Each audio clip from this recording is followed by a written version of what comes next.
We need Operation Trident, but we need Operation Hope and Operation Opportunity for our young people who currently don't have it. Because these drug dealers are able to seduce our young people into drug money and gun talk. We got one more funeral next Friday. We're going to bury Black Dread's son. And it will bleed my heart and yours to have to go through that one more time.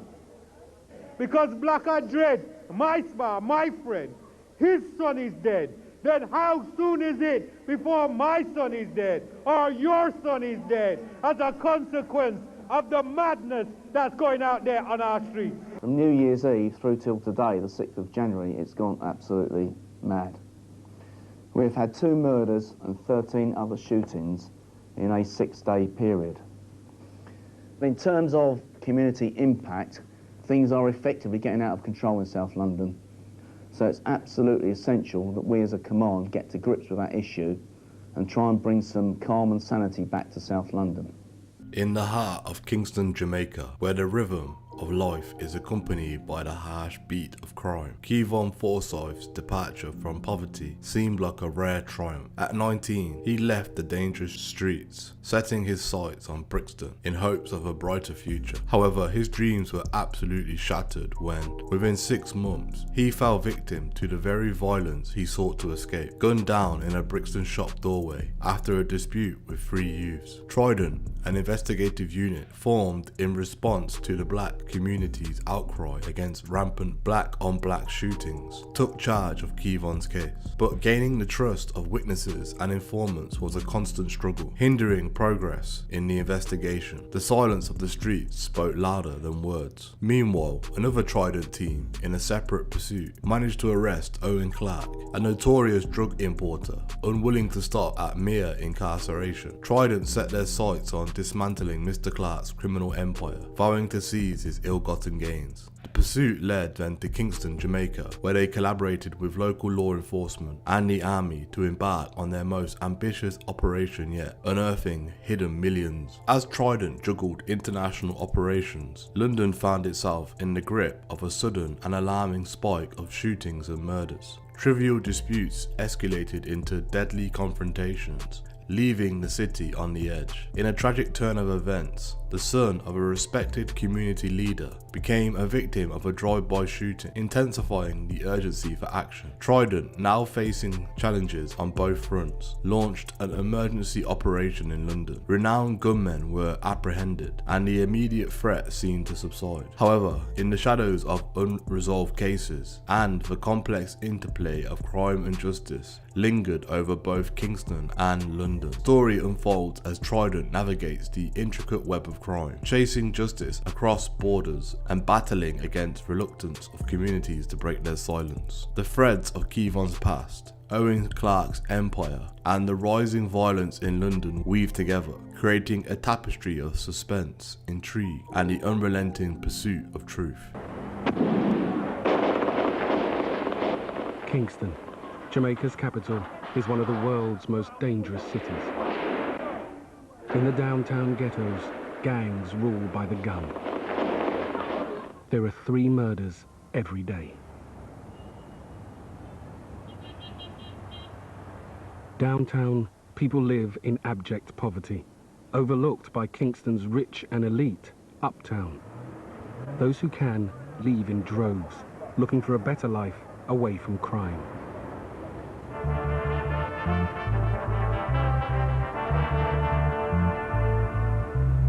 With its vibrant Afro-Caribbean community, Brixton is a natural draw for young Jamaicans. But its streets aren't paved with gold. 4 out of 10 black youths are unemployed. Some are tempted into armed gangs to earn quick cash for dealing drugs. But guns, drugs, and money are a lethal cocktail. Kevon Forsythe left Jamaica and moved to Brixton 6 months ago. He was 19 and full of hope for his future. He wanted to work as an actor, but things didn't go his way. Late on a Sunday night, Kevon and his girlfriend were buying food. They had a row with 3 British black youths in a shop doorway. 2 had guns. The third, the ringleader, ordered the others to shoot. Kevon is dead, 6 months after arriving in Brixton. Our victim suffered one shot. The shot was through the back. It's clipped the spinal cord and it's severed the aorta. Inch either side, he would have lived, obviously. As the victim and the gunman are black, Trident takes the case. They are the elite police squad who've dealt with gun crime in London's black community for the past 5 years. Kevon's girlfriend was also shot. She's in hospital, but she is expected to survive. She wasn't particularly awake. I mean, we asked about reasons behind it all, and she wasn't able to come out with anything substantial. We asked her about what type of gun. She said a spinning barrel. One assumes she means revolver. Detective Superintendent Rick Turner is head of Trident's 4 murder investigation teams. We believe that within the shop there may in fact be a bullet that didn't hit the victim or his girlfriend that may be lodged somewhere in the shop premises. So whilst a number of witnesses said 3 or 4 shots, it's important that we try and establish exactly how many shots there were. And if there are bullets or a casing inside the premises, we need to find them. So we've called down our specialist pulsar searching team who will be doing a fingertip search of the shop. Trident's initial inquiries reveal Kevon Forsythe was a law-abiding citizen in Jamaica. But within 6 months of arriving in Brixton, he'd bought into the gangster lifestyle. He'd begun hanging with a rough crowd. The case moves quickly. From hospital the morning after the murder, Kevon's girlfriend says she may have recognized the ringleader who ordered the shooting. They rowed with him the night before outside a cab office a few doors away. Trident circulate the man's details. He is wanted for murder and will be arrested as soon as he is found. There's a person of interest at the moment that we're trying to get hold of. We believe that he was there but might not have been the gunman, so it's vital that we get hold of him. We've got some good intelligence coming in, but clearly whilst it's quick, until we get hold of him, it's not quick enough. In London in the last 3 years, 56 young black people have been shot dead. 80% of the gunmen are British. The gunmen are a tiny minority of the black community, but there is a shooting every other day. You used to get a Reebok gun. You can get one. It's like going to like Tesco's. When I was around 18, the guns was everywhere. I saw guns everywhere. Everyone had guns. That was like, whoa. That was like buying a pair of Nike trainers. That's what I'm saying. You put on your jacket, your jeans, your trainers, and you put on your gun. Your strap and your It's like a fashion accessory after that. I was like, wow. Jay Soes and his friends are part of a South London gang. They've been involved in crime since childhood. Many of their friends have been shot, some fatally. At first it's the drugs and that, yeah. You do your drugs, then the money comes in after that. And when the money comes in, that's when the guns come in, because the guns is like safety in it. I say I started making a lot of money, but there's still people over there that are really broke. But they're looking at me now. I got nice gear on, I got all the girls, I got a nice car, I have a motorbike, I'm going to the clubs, champagne. You got to watch those guys because they're really hungry. They got no money, they got no food in the cupboards and that, so they're going to do anything to get money now. So you got to be careful now. So that's when you buy a gun. And like, you might have an argument, you might not need to shoot that person, but you shoot them. And then now it goes pear-shaped because like, they go and buy a gun and it's just bare war.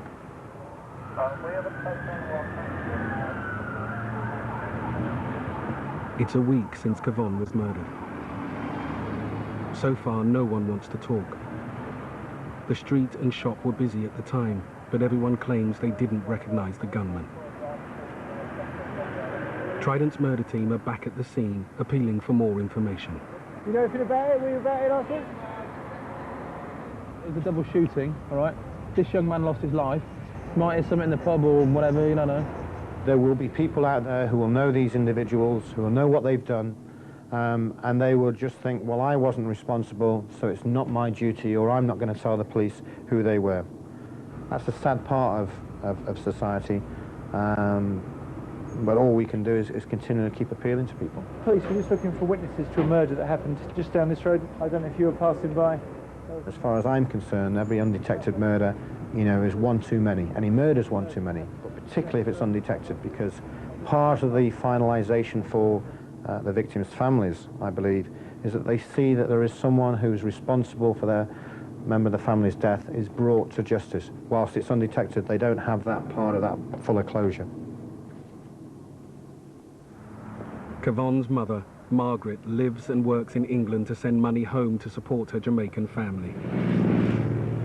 She visits the scene of Kevon's murder for the first time. My son, we just come and lay some flowers for him.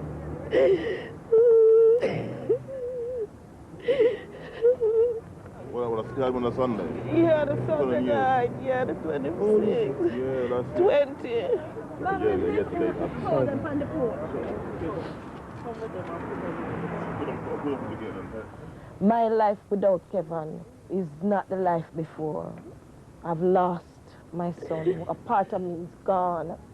I'm here, but a part of me is not here. It's gone. You could put some at the top and some like down in there. It's really hard.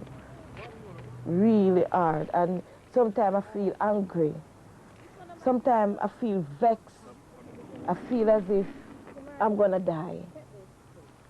I never dream or of the thought, no time at all, that I would have lost my son in England. No way. So violently, you know? Just one shot, and he's gone. Kevon was Margaret's eldest child and her only son. Her other children live in downtown Kingston, looked after by relatives. He was a big brother. He was a big one for everybody. And he was mommy one son. Me a mommy one boy now, mommy one son. He was loving, kind, honest. He was just everything to us. He was, I can't even explain how him was so loving, so nice. And with the music they hear him, Auntie, we are going to dance. Yeah, him love dance everywhere him go, him draw crowd. Everywhere Kevon go, him always draw attention, you know? So, you know, he was just our movie star. Although he was poor, is as if we weren't poor. Because we have rich love, rich family love. You say, my sister, take care of yourself, you know. Let nobody do you nothing, you know. Just stay far out of trouble. Because I don't want to see you in England or here say you're dead. And instead, I mean stay at Jamaica, you say. And kill him. Now sometimes I wonder what could I do? That's them killing. I don't know. Sometimes I just feel lost.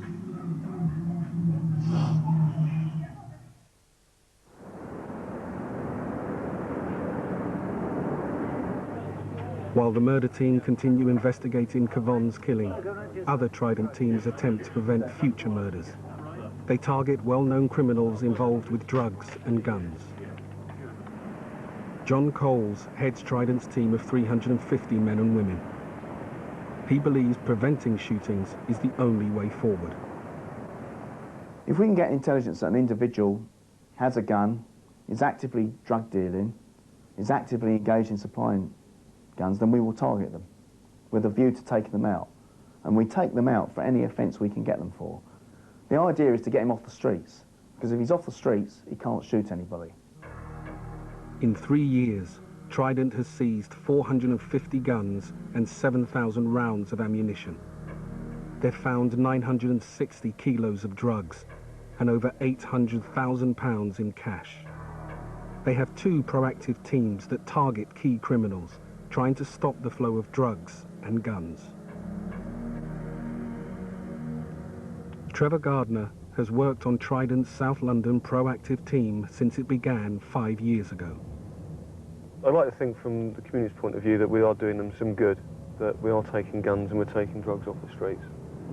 Lots and lots of people think it's cool and it's a groovy thing to carry a gun, but in my view you only carry a gun for one purpose, and that's to use it.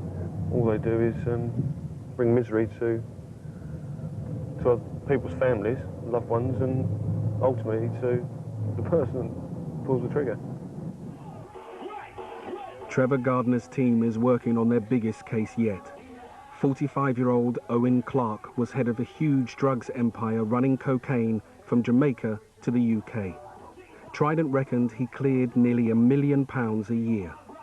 He treated himself to designer clothes, diamond jewellery and expensive cars. Women flocked to him. They may not have known where his money came from. Trident watched his empire for 3 years. Clark kept a distance from the drug dealing. But the team arrested so many of his employees, they forced Clark to take a more direct role. As he became more active, their surveillance intensified. They needed to arrest him red-handed. Oh, we did hours and hours of surveillance. We just followed him for 30 odd days, for anywhere up to 18 hours a day. From when he got up out of bed in the morning to when he went to bed at night. Clark was regularly seen with Jason Sadler, his top henchman. They were spotted with another man exchanging a bag for a brown envelope. Trident believed the bag contained cash, payment for an envelope of drugs which Sadler now had. While this went on, Trevor Gardner's team were waiting at a flat Clark used. To take him off the streets, they needed to catch him in actual possession of drugs. At this point, as Owen Clark's walking in, myself and the rest of the guys from the team were actually hiding in the ground floor stairwell. In, uses a key. Waiting for all parties to go in, and then we were going to, hopefully, surprise them. Yeah, it's definitely the same male with the headband. Wait. He's out towards his rest, using a mobile and carrying a large brown envelope. Within probably about 5 or 10 minutes, Jason Sadler joins him, and he's still carrying the brown envelope. He was buzzed in, and he then goes up to the top floor, and we're still waiting. In, and upstairs. We waited for about 10 minutes until we thought it was the right time to go in, and then we forced entry to the door. And in the kitchen, we found them. And we've gone into the kitchen. Clark was actually on the worktop trying to climb out the window. Bear in mind, it's the 3rd floor window. I don't think he particularly cared at that point. He just wanted to get away. Could have gone horribly wrong, but he was finally brought back into the window and handcuffed. Yeah. In my head, innit? You banged your head, did you? I got a hit in my head. Okay, what's your name?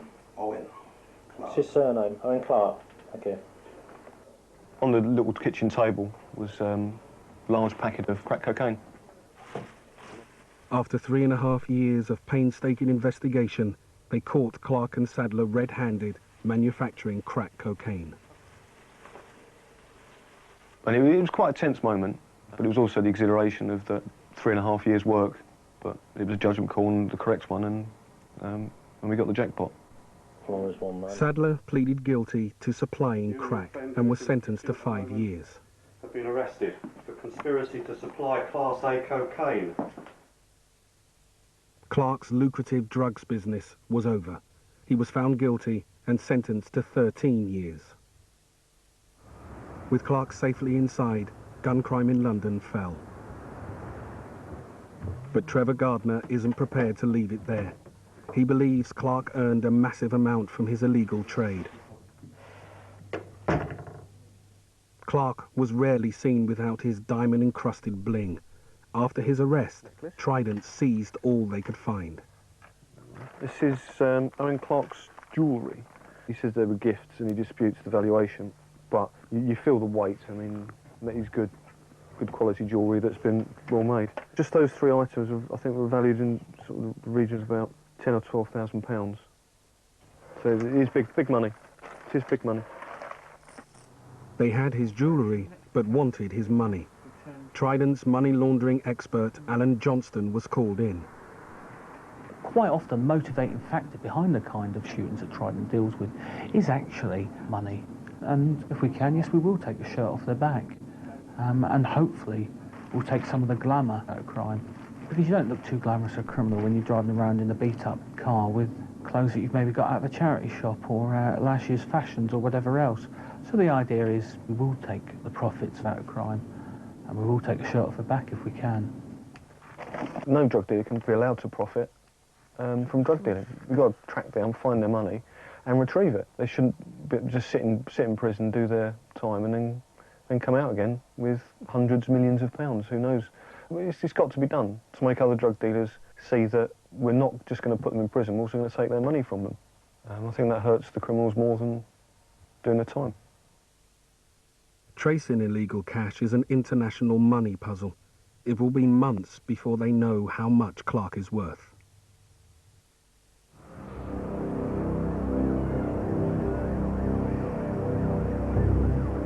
While one Trident team go after Clark's money, the murder team are 9 days into the case of Kevon Forsythe's killing. The man suspected of ordering the two gunmen to shoot has not been found. But Brixton police give Trident a video of him that may be useful evidence. It was found in a house search 6 months earlier. Part of the footage in here shows the suspect full on, face to camera, pulling a automatic firearm out of his waistband, removing the clip and demonstrating that it's loaded. I couldn't hope for a better picture of a suspect. I mean, he's stood there and been filmed holding it. Well, man's got to tell them. Well, you can't catch him on lease like that. One head, obviously. Obviously, fine, done. Jerry, clips off, don't know. I ain't fucking around. All too frequently, we come across individuals who will take videos of themselves with firearms and also take pictures, still pictures, and I've seen it ranging from one gun to 3 or 4 guns and even a machine gun. The video clip shows the suspect, who we believe is involved and implicated in the murder of Kevon, but we believe he may well not be the actual gunman. While it may be evidence that the suspect has access to guns, it isn't proof of his involvement in Kevon's murder.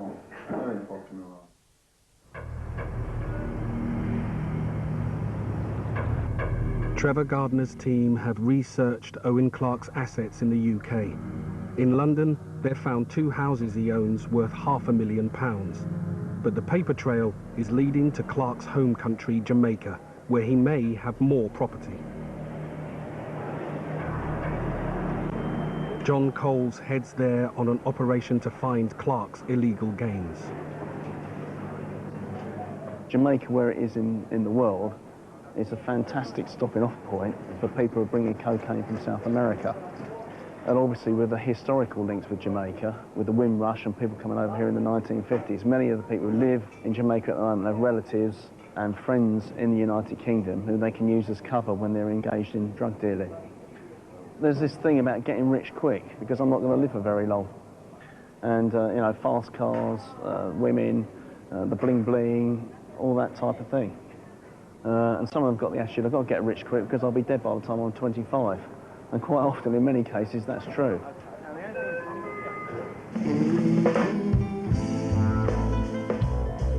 Clark spent most of his time in Kingston, where he was known as Father Foul. Trident believes he lived uptown, away from the crime-ridden downtown where drugs, guns and murder are a fact of life. There were 37 murders here last week, and it's the highest level of murder overall for several years. I mean, if we had 37 murders in London, we wouldn't be able to cope. And the Met's got the best murder investigation teams in the world and the highest clear-up rate. And they just don't have the experience or the skills to investigate all those murders. And hopefully, through us working jointly with them, particularly on the Father Foul case, they can learn from us and perhaps have the opportunity to start to investigate those murders properly. John Coles is shown around by a British officer working in Kingston. It's not safe to drive unless you know the city well. Part of the reason why we're out here is to look into Owen Clark, Father Foul, who was arrested by Trident and convicted earlier this year. A major drug dealer engaged in gun crime in London, but with roots back in Jamaica and other Caribbean islands. Where we're going at the moment is one of the premises that was linked to him. Can you just tell us a bit about it? Yes, up here on the left-hand side is La Rousse. This is the focal point for British link-up that met every year, where obviously those involved in crime across the different parts of the UK used to come out and laud themselves. We'd travel up in high-class vehicles to show how well they had succeeded in their criminality within the UK. So they didn't put a bit of money into building the roads a bit better as well then. Oh, bloody hell, that pothole. Go on.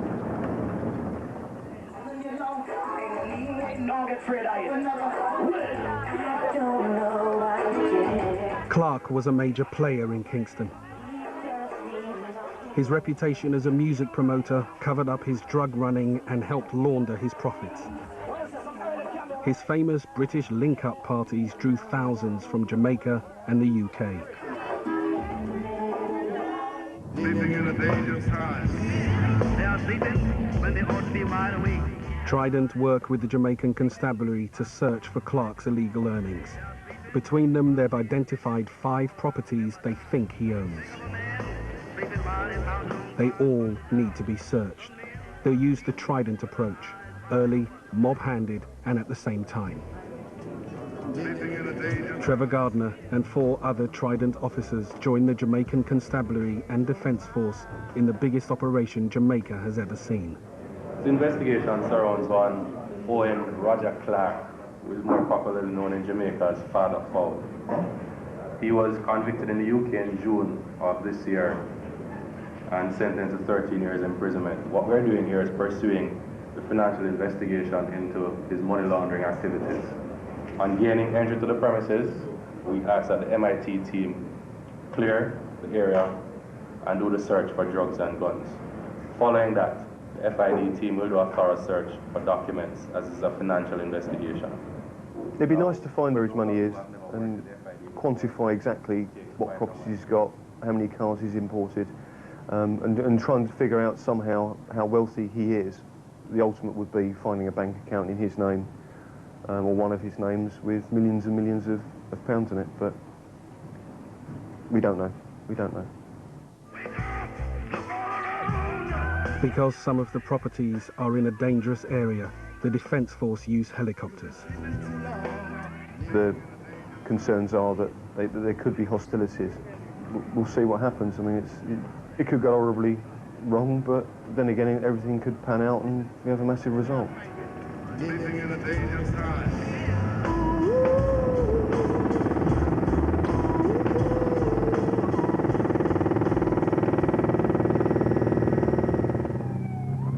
Trevor Gardner's convoy heads to an uptown mansion. The Jamaicans aren't wasting any time. To beat the traffic and jump the lights, they travel on sirens.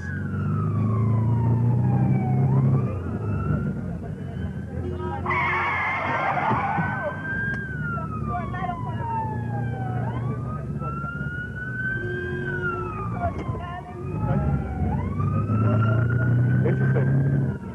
Next time I drive.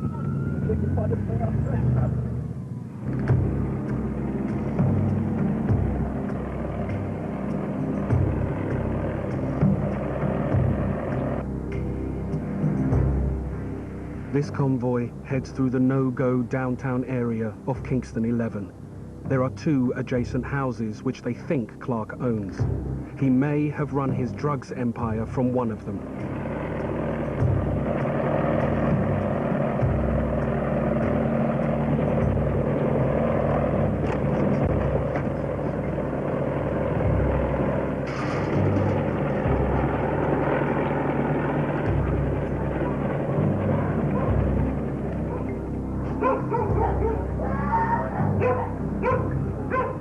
One of the houses is quickly surrounded.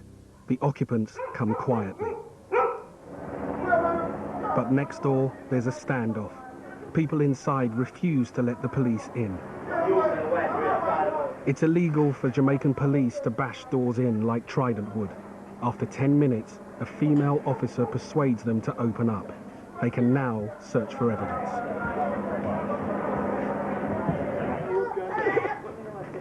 So far, the only aggression encountered in this hostile area is from a goat. What, like police? Inside, the occupants confirm that Clark owns one of the houses. It's worth £50,000. They also find £5,500 in cash, and paperwork proves more money has been sent here from the UK.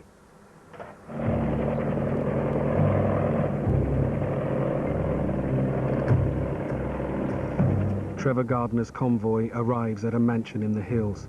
The Jamaicans think it is Clark's home. They don't know who's living there now. Trevor and the financial investigators wait as armed police ensure the house is safe.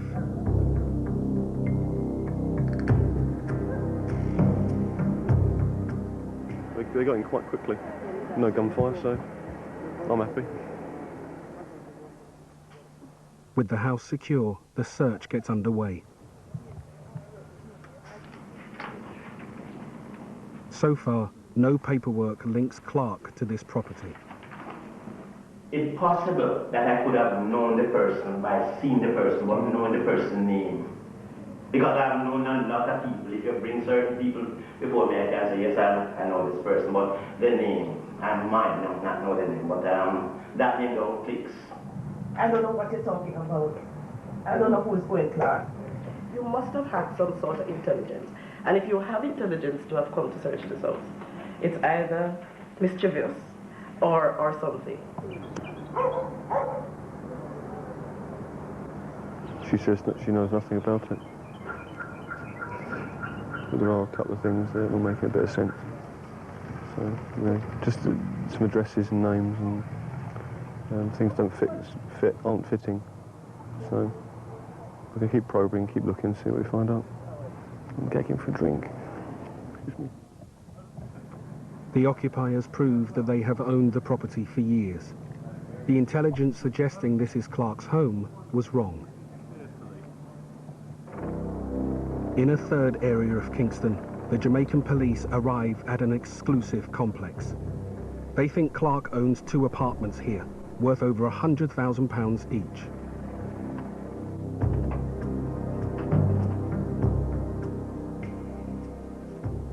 There's no one in. But police find financial paperwork about Clark's music events, which they think he used to launder profits. There's also $3,000 and £800. There are photos of him and a girlfriend. A Jaguar he imported from the UK is parked outside. This was Clark's home in Kingston. The following day, Alan Johnston, Trident's financial investigator, and Trevor Gardner look through the documents found in the searches. Run through the bags today. Yeah. Bit of ganja. King Alarm, Owen Clark. Oh, Apartment 44. Top stuff. To service. It was just 5,000. So that's Jamaican. When was it due? 2001. Oh, that's excellent. 2000. That's actually quite a lot of money then, isn't it? Yeah. Apartment 44 receipt. The paperwork confirms Clark owns at least 2, perhaps 3 of the properties they searched. It's the start of a lot more research into his illegal wealth. 40,000. It's good stuff. It's linking him to premises, and we're also getting the intelligence link into other people. His name's on the utilities. His name's on the maintenance things, and that's pretty cool. Yemenian sex instructor. What? Huh. For your personal lesson, call. Yeah. Have you got a number there? Yeah. Oh, do you want it? Yeah.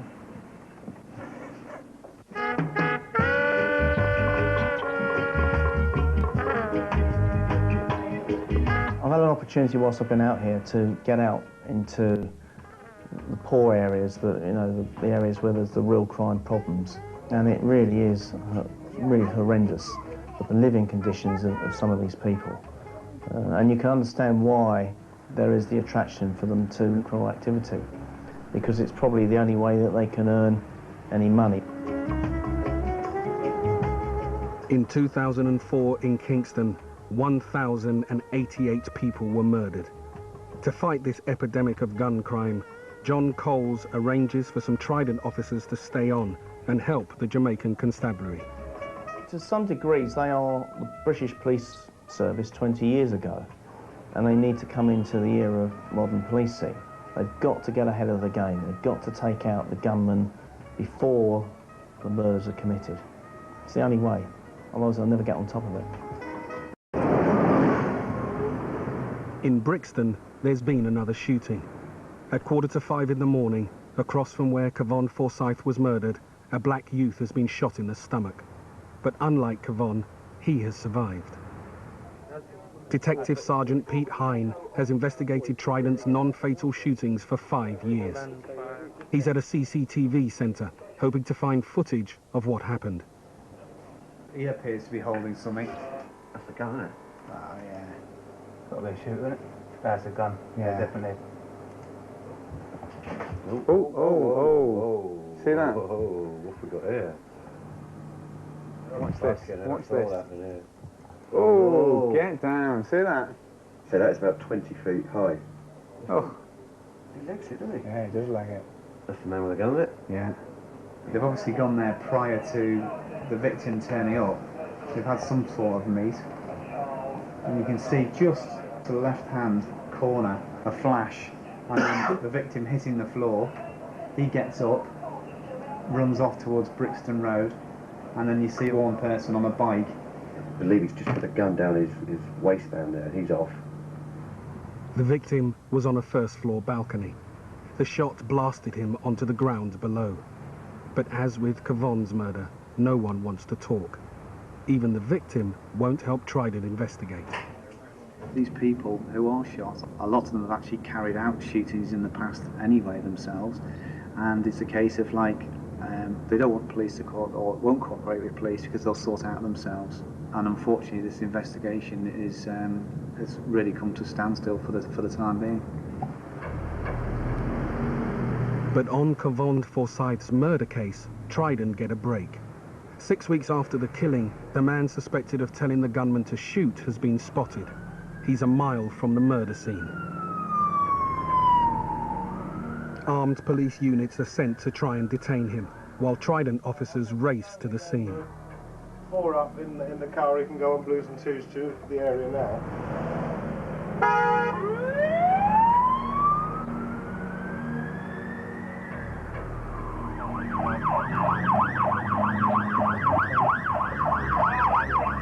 Where are they? Need to know where they are.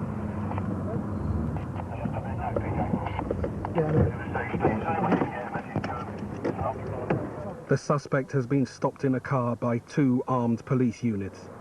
He is not carrying a gun. Trident officers arrest him on suspicion of murder. He is taken to Brixton Police Station, where he denies being involved. Shall I say something? If you want to. It ain't got nothing to do with me. So it was initially no reply, then said it ain't got nothing to do with me. On an ID parade, Kevon's girlfriend picks him out as the man she thinks ordered the gunman to fire. It's enough to charge him with murder, but she is the only witness who will testify against him.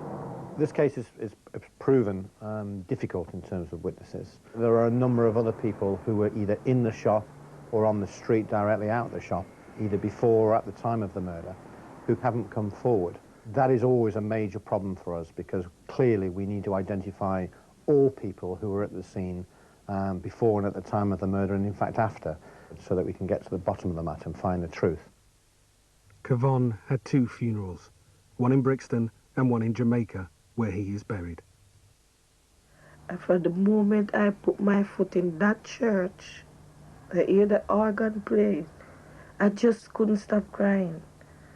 I just can't believe that's not my son in that casket. When I go up and look,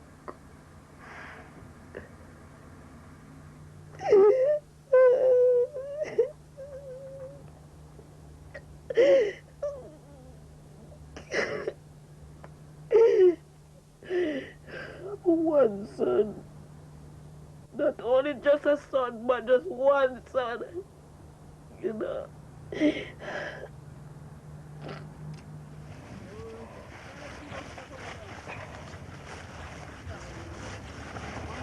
Don't cry, man. When you feel it, don't cry.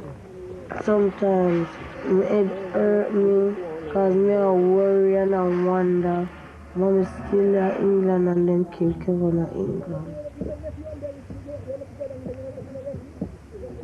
And just one family for happy again. And just want everybody for come back together and happy.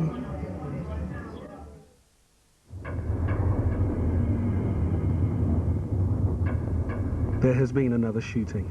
A black youth has narrowly escaped death. Pete Hines' team are on their way to the scene.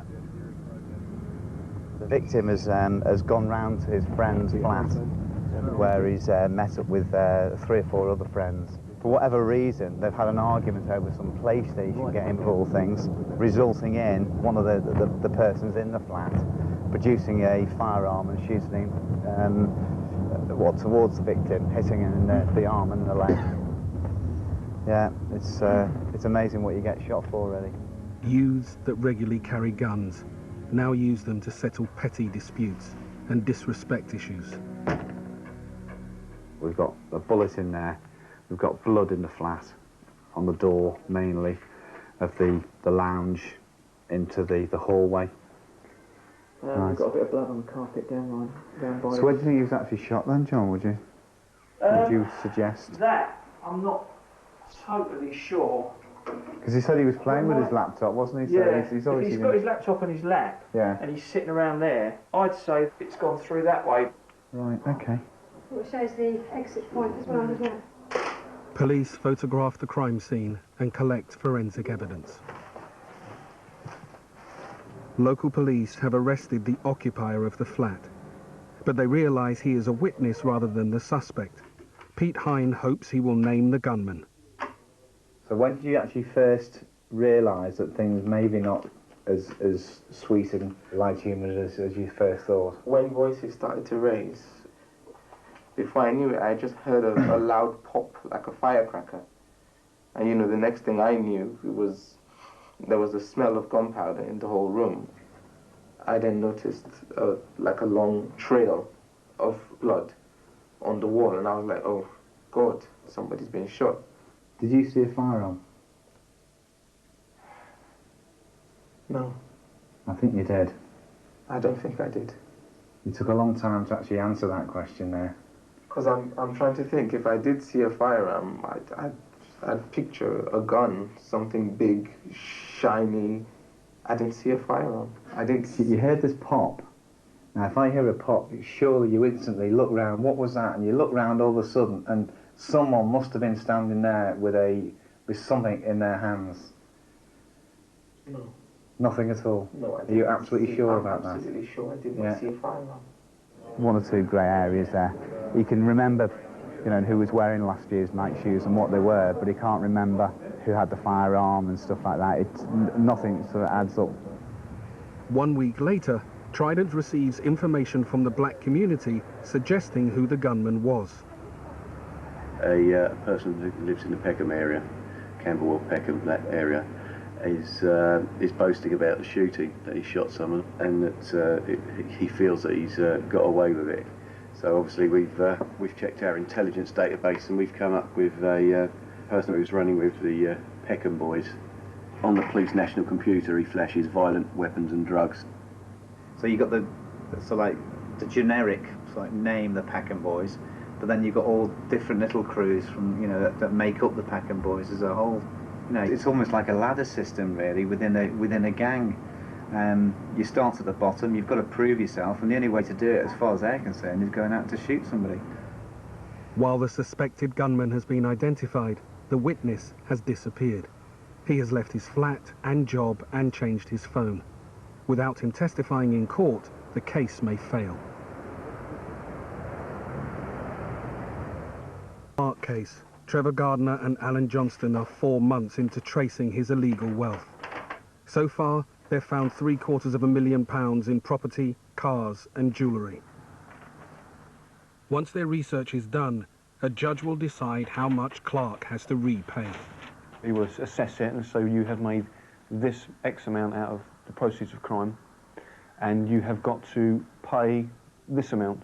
And how he satisfies that order is a matter for him. If he has to sell property, or if property has to be confiscated, should he not pay, then so be it. They aren't satisfied they have the full picture, as they haven't managed to take the shirt off his back. Clark only wore designer clothes. So far, none have been found in any of his houses. Where are all Clark's clothes? All his expensive suits that we have seen him wear in varying videos and in his party gear. We've not been able to find any of it, so it does suggest that he has got one or more properties still in Jamaica. There is a wardrobe missing. We are short of a gentleman's boudoir. It's the most serious case of wardrobe theft I've ever dealt with in my career. It's the Harden South London detective. Most vicious crime of its type. They've stolen. They have stolen? They've stolen his Prada and two his Paul smoking Smiths. jackets and a pipe. He's got no machine owner.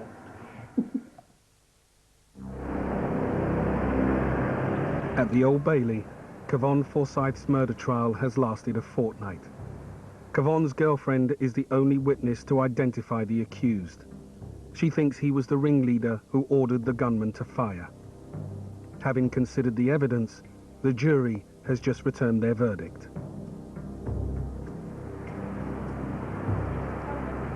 The suspect has been found not guilty. We still have not got to the bottom of this and found the person responsible. The investigation will not close until we do bring somebody to justice and have a successful conviction. That's very important for Kevon's family, who need to have some form of closure. Whilst they'll never bring Kevon back, it's very, very important for them. My son died and no justice, and I hope to God they will bring him justice, because that's what I want. Justice. And the killer is out there. I know the killer is out there. He's out there somewhere.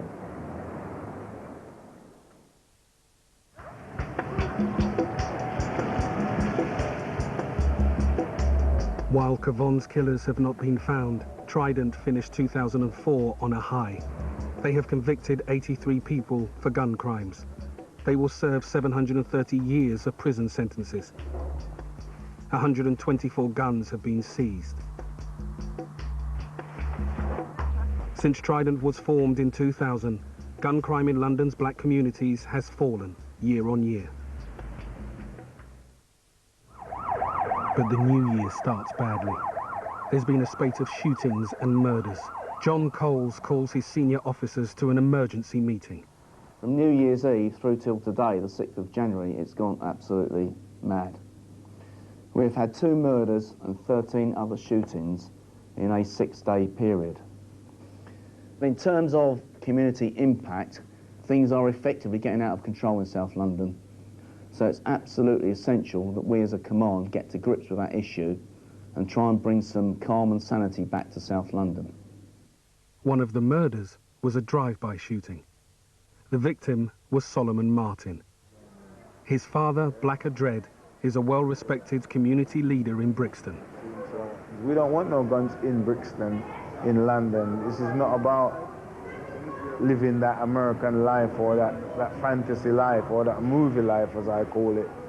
This is reality, and when you fire that gun, that's reality. When somebody dies, that's reality. When you pull that trigger, that's reality. So we want to eradicate the guns from the community by whatever means necessary.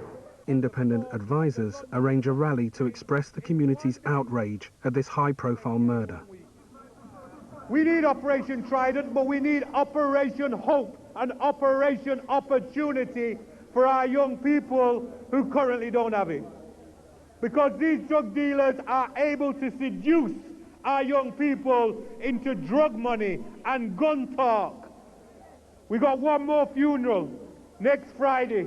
We're going to bury Blacker Dread's son.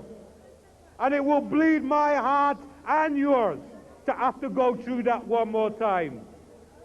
Because Blacker Dread, my friend, his son is dead, then how soon is it before my son is dead or your son is dead as a consequence of the madness that's going out there on our streets?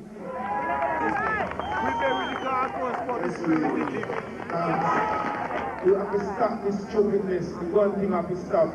Yeah? No more guns. After me, no more guns. Again! No more guns. Again! No more guns. Again! No more guns. Again!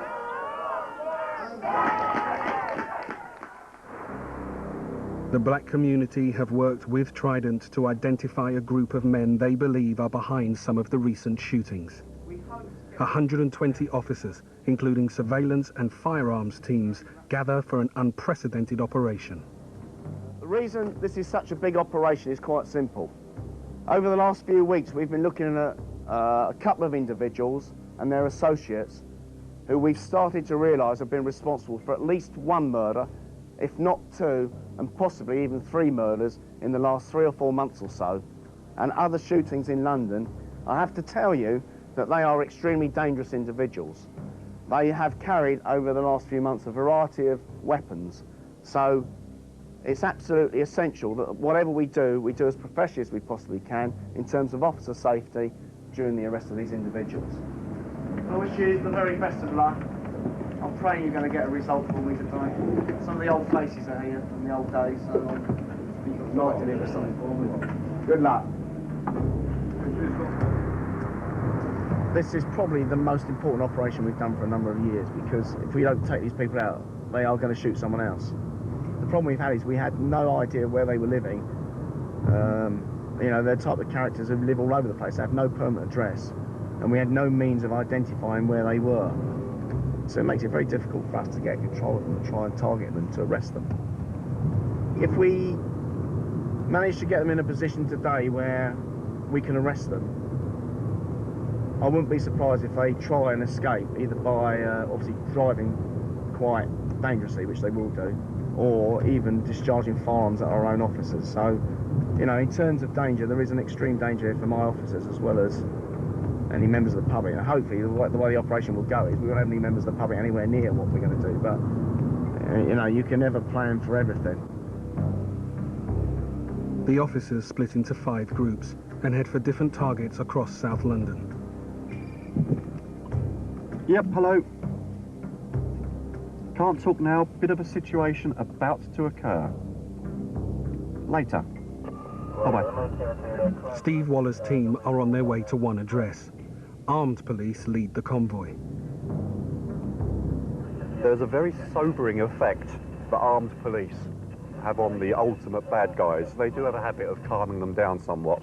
The element of surprise is often a very effective weapon in, if you like, belittling these people. These guys may well be the sort of people who will kind of go down with the fight. They'll want to make an impact, they'll want to make an impression, they'll want the whole street to know that the police are doing bad things and have arrested an innocent man and such like. Okay, we're just approaching our position whereby we're going to be held back now. They wait nearby. Armed police enter first to get the suspect. A few miles away, the second team have blocked a road as armed officers raid another address. Another Trident team waits for the suspect to be brought out.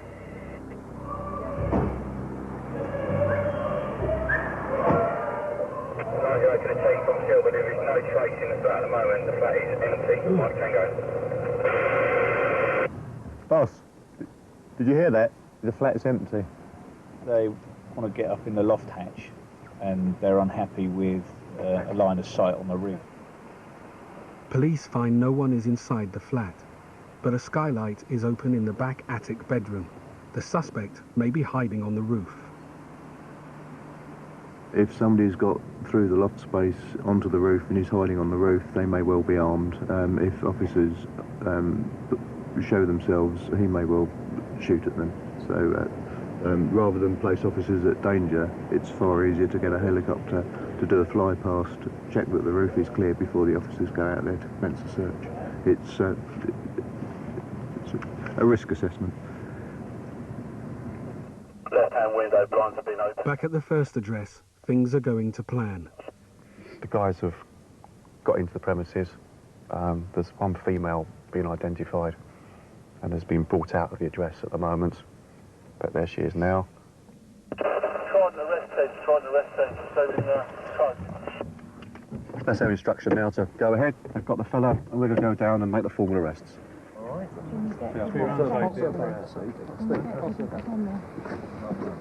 Okay.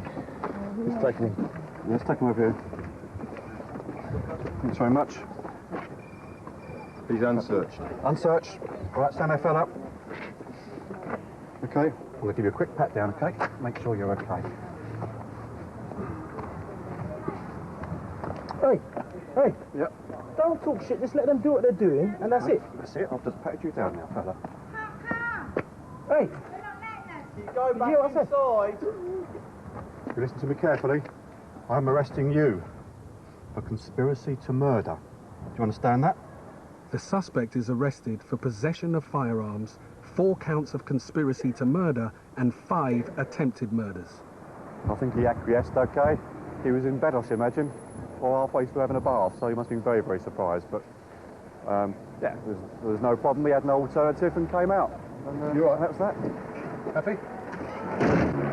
Meanwhile, at the other address, the police helicopter checks the roof for the missing suspect. They'll also be checking the back gardens in case somebody's managed to jump out from the back. That's the reason why they keep circling around at the moment.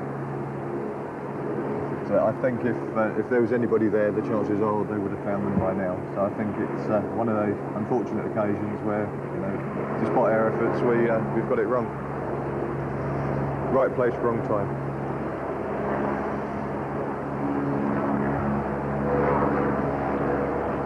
The firearms team are satisfied the suspect is not there, so they leave. Trident wait for a specialist team to search the flat. There's obviously hundreds of different scenarios that could occur now. The suspect could turn up in his car. We're all unarmed. There's a possibility that he's armed. That being the case, then I've instructed everyone not to take any unnecessary risks. I mean, we've all got our own body armour on, but that doesn't protect you 100%. We'll have to make an instant decision whether we back away. If he's holding 2 bags of shopping and he can't secure a gun in time, then we'll jump on him straight away.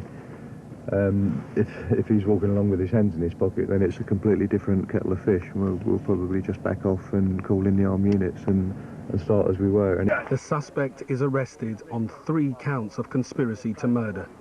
He was not hurt during his capture. Organised chaos, but as I say, it was one of those unpredictable scenarios where anything could have happened. He wouldn't open the door. The smashing of the window, as well as for us to gain access, it also disorientates him from whatever he's doing. So if he was reaching for a weapon, we don't know if he was or if he wasn't. We can't take that chance. You have to make an instant decision, and we smashed the window, which shocks him. We got him out before he had a chance to do anything. So if there is a weapon there, we'll recover it. And other than the cut on the piece he's on, it was one of those things where, unfortunately, he's here with the ambulance. He's got quite a nasty cut, but as he says, he's had worse things on the rugby pitch. In total, 7 people have been arrested. Drugs, 2 guns, and £5,000 have been seized. In the weeks that followed, gun crime in South London dropped significantly. A man stood trial for the shooting over the PlayStation argument, but without the main witness, the trial collapsed. After a year's research into Owen Clark's finances, Trident hope he will be ordered to repay £400,000. His wardrobe was never found. 20 months after the murder of Kevon Forsythe, Trident are still hunting for the men involved. The murder of Blacker Dread's son Solomon Martin is also unsolved. Gun crime continues to be a problem in London's black communities. Both gunmen and victims are getting younger. As the investigation unfolded on 2 continents, Trident faced a complex tapestry of crime that transcended the borders. The resolution of Kevon Forsythe's case brought a semblance of closure, but the scars of violence lingered. Owen Clark's empire, Dismantling, left a void, raising questions about the roots of criminal enterprises and the elusive pursuit of justice. In the aftermath, Kingston and London shared a moment of uneasy calm. The streets were quieter, but the underlying issues persisted. Trident, the thin line between order and chaos, found themselves at the crossroads of triumph and the relentless cycle of crime. As the story concludes, we ask you to think, how can communities break the cycle of silence and mistrust, enabling law enforcement to effectively combat crime? What drives individuals like Kevon Forsythe to seek escape from their roots? And how can society create more opportunities for those yearning a better life? In the pursuit of justice, what challenges arise when investigations cross international borders? And how can law enforcement agencies collaborate more effectively? What role does systematic inequality play in the perpetuation of crime? And how can societies address these root causes? This story is a snapshot of a broader narrative, a reflective of the intricate dance between law and crime, and the communities caught in between. We leave you with these questions, hoping they spark conversations and reflections on the complexities of the societies which we navigate.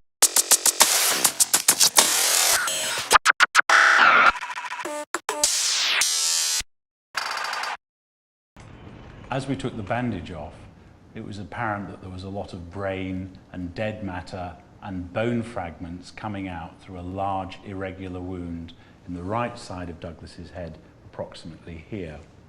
And we can see that there is a gap in the bone where the bone itself is actually missing, having been blown out by the impact from the shotgun wound. Some of the youths who fought with Douglas are in a local gang called the Meridian crew. Over the last 4 years, they have caused trouble for all the residents, including the Muggings family. The area was nice when we moved there. It's just a particular family. And they made you know that they ran Meridian Walk. Especially late at night when people were trying to sleep, people in the neighbours were trying to sleep, they just did not care. At 12 o'clock, 1 o'clock, 2 o'clock at night, you would see only their house would be busy. I mean, to the point where lights would be on, music would be blaring out.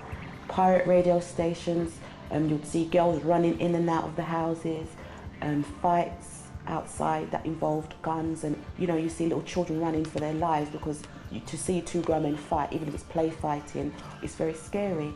They would throw all their drug paraphernalia on the floor, so all the young kids would see either needles or foil wrappers. They would sit there blatantly, smoke what they were smoking in front of young children. And these young guys were supposed to be the little role models for the younger boys that were growing up. Just abuse, swearing, just had no respect. And unfortunately, this is what it led to.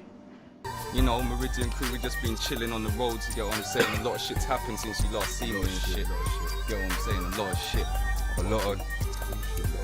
Yeah, man, couple issues need to be addressed, you get what I'm saying? I'm gonna take this time and address a lot of issues in the game, you get what I'm saying? I tell people the real story, it was over a car crash, you get what I'm saying, blood?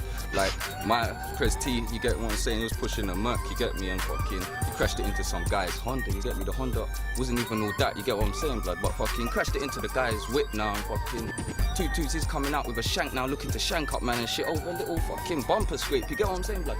So fucking, Tutus now, you get me, he must have, fucking, I heard, I think he must have cut Skepta's little sister's hand or something like that, and Tutus, yeah, man, just, certain man just, you get what I'm saying, but then shots were getting fired and all sorts, man, were just scattering and shit, you get me, blood, but fucking.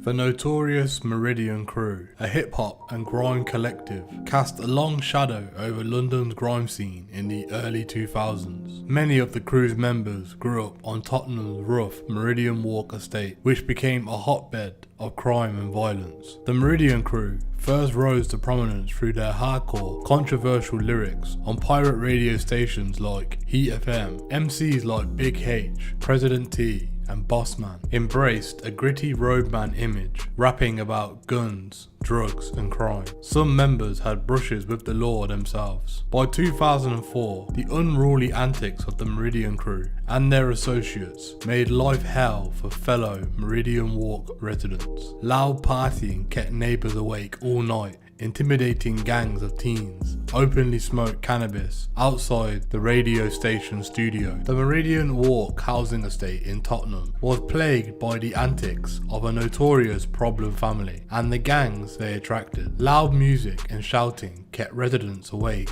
at night. Neighbours lived in fear of the intimidating teens smoking cannabis outside. One Sunday morning in May 2004, tensions came to a head. A stolen car crashed into a local carpenter, Douglas Mullings' Honda, and it damaged the bumper. When Mr. Mullings confronted the drivers, a large gang stood menacingly nearby. Undeterred, Mr. Mullings demanded compensation. 19-year-old Simeon Sapush took offence at being disrespected. He made a call to his friend, 19-year-old David G. Gaynor, a rap fan with suspected gang ties. Mr. Gaynor arrived masked, wielding a shotgun. Without hesitation, he strolled up to Mr. Mullings and fired point blank into the back of his head. Miraculously, Mr. Mullings survived the shooting after emergency brain surgery, but his life was forever changed. Police searching Mr. Gaynor's home found violent rap lyrics he had penned, adapted from 50 Cent songs. "I'll kill you in front of your family, G," read one chilling line. At trial, Mr. Gaynor callously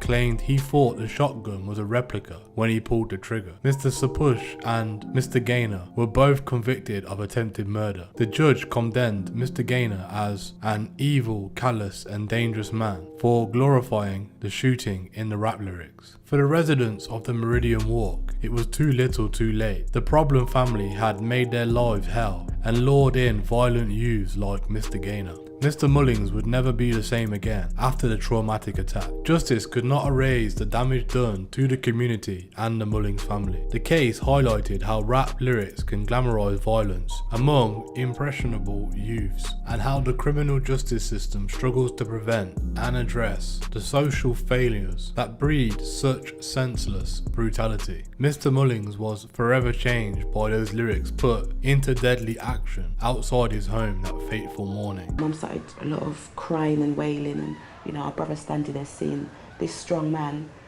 just there on the floor. What happened to my daddy? What happened to my daddy? Crying, and we're telling him to go and he's not going, and he's just standing there like he's in shock. And then I'm trying to speak to the police to get the ambulance to come here, and I remember the lady saying, "Move away from that hysterical woman because I cannot hear what's happened." As Douglas is rushed to hospital, paramedics fight to save his life. With a hole in his skull the size of a cricket ball, they think he won't last more than an hour. His loss of blood alone should have killed him. As we took the bandage off, it was apparent that there was a lot of brain and dead matter and bone fragments coming out through a large irregular wound in the right side of Douglas's head, approximately here. And we can see that there is a gap in the bone where the bone itself is actually missing, having been blown out by the impact from the shotgun wound.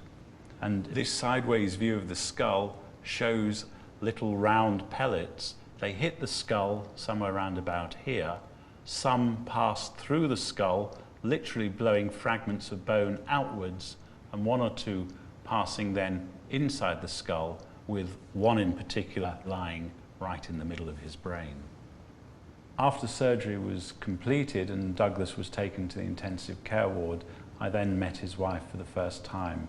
I had no choice but to tell her how serious the injury was and the fact that we had no means of knowing if he would survive from this injury. At the best, I suggested to her, she might have to accept that he might never regain consciousness, and if he did, that he might be permanently paralysed down the left-hand side and unable to communicate with her. At the scene of crime, parts of Douglas's head remain on the floor. And how awful must that be, that you've got somebody at your feet who you love, obviously, who's got a hole in their head and they're bleeding to death at your feet. It illustrates more quite how bloody and how awful a shooting is, really. It's not quite a clean thing that you see on TV with nice round holes. It's this. And these are the sort of people we're trying to catch. As we've left the holes, where the pellets have hit from the shotgun charge, where the tape is, you can see the holes. What would be ideal was we'll get the gun and try and put it back and try and match it to the actual shot that's here. Trident hopes these patterns will help identify the shotgun that was used. While the search for clues continues, the close remains cordoned off. Only residents are allowed in or out. Ironic that my neighbours and the friends that live around there said that since this is happening, it's so sad that they've had some peace, that people can sleep at nights when it's quiet. But it took my husband to get a bullet in the head for that to happen. I'm very angry. Some of the youths who fought with Douglas are in a local gang called the Meridian crew. Over the last 4 years, they have caused trouble for all the residents, including the Muggings family. The area was nice when we moved there. It's just a particular family. And they made you know that they ran Meridian Walk. Especially late at night when people were trying to sleep, people in the neighbours were trying to sleep, they just did not care. At 12 o'clock, 1 o'clock, 2 o'clock at night, you would see only their house would be busy. I mean, to the point where lights would be on, music would be blaring out. Pirate radio stations, you'd see girls running in and out of the houses, fights outside that involved guns, and you see little children running for their lives because to see two grown men fight, even if it's play fighting, it's very scary. They would throw all their drug paraphernalia on the floor, so all the young kids would see either needles or foil wrappers. They would sit there blatantly, smoke what they were smoking in front of young children. And these young guys were supposed to be the little role models for the younger boys that were growing up. Just abuse, swearing, just had no respect. And unfortunately, this is what it led to. To protect them from further attacks, the Muggings family have been moved to a hotel. It's close to the hospital. Douglas is still in a critical condition. This is a part that starts to churn. Because sometimes you don't know what you're going to see, basically. No change in victim condition. It's critical but stable on life support. They were looking at slowly turning the machines off to see he was self-sufficient and able to support his own life support systems. So at the moment, I don't know if they have stopped his... If he does start coming round, I mean, it might be a miracle, but if he does start coming around and wanting to communicate somehow, that we can get there quickly. If Douglas does survive and can speak, his testimony could be crucial in identifying his attackers. But the Trident team knows this is an outside chance. They compare the statements taken from witnesses, including Douglas's stepdaughter. Natalie, who is somebody that we want to go and speak to today, has got more knowledge of what's going on than anybody, I think, at this stage, because she's the one who's fully aware that at some point this is kicking off and it's going to get worse. Mum and Natalie were still outside the premises, according to Mum, when Natalie turns around and says, "Mum, out of the way." She was closer to the gunman than Douglas. His face was covered, he was hooded, and his face was covered from the nose downwards. But she was able to say that he was light-coloured, fair complexion, mixed race, IC3 with greeny blue eyes. And she said, I was close enough to see the colour of his eyes. And he was cold, he fired the shot. She turned and saw Douglas falling over, put his hand to his head, which is remarkable considering the injuries. And he said he just walked calmly away. Another witness saw some young men flee from the direction of the gunshot. About 2 to 3 minutes later, she says she sees a group of 6 to 8 black youths, all over 20, somewhere between 20 and 30. She admits she's not very good with age.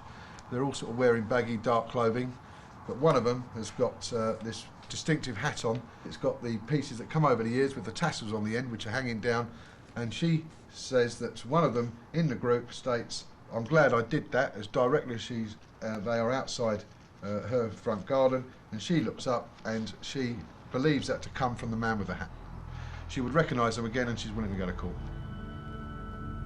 It's only 2 days since the shooting. Unusually, Trident already has witnesses willing to identify Douglas's attackers. What's more, they'll testify against them. Officers spread the word that anyone involved in the fight must hand themselves in. Within hours, a member of the Meridian crew gives himself up. It's our understanding, our information, is part of that crowd where missiles were thrown, bricks, etc. And I formally arrested him for conspiracy to murder. The arrested man lives at the address in Meridian Walk where the gang hung out. Yeah. there is a moral issue here. We've got a man critically ill in hospital. The prognosis is not good. Hopefully he'll pull through. But clearly, if you've been arrested for conspiracy to conspire with others to commit a murder, fortunate enough at the moment it's not, it's an attempted murder, then clearly, if you've done nothing wrong, you would like to clear your name. The detectives believe the suspect knows more than he is willing to reveal. Right, so we've done the interview. Like pull a tooth to start with. I think he wanted to see what we knew. He says he came out of his house and he's seen the gunman, because as soon as he saw the gun, he's ran away. And when he's run away, he's heard a loud bang. But he knows that we know one of them was on the phone. Yeah, so but we won't say who. We wanted him to say who. He wouldn't say who, so we didn't tell him who it was. But it's got him thinking. After a night in custody, the suspect is released on bail while the investigation team gathers more evidence. They need to identify both the masked gunman with the greeny blue eyes and the man who called him in. Seasoned detective DC Kevin Stones makes a major breakthrough.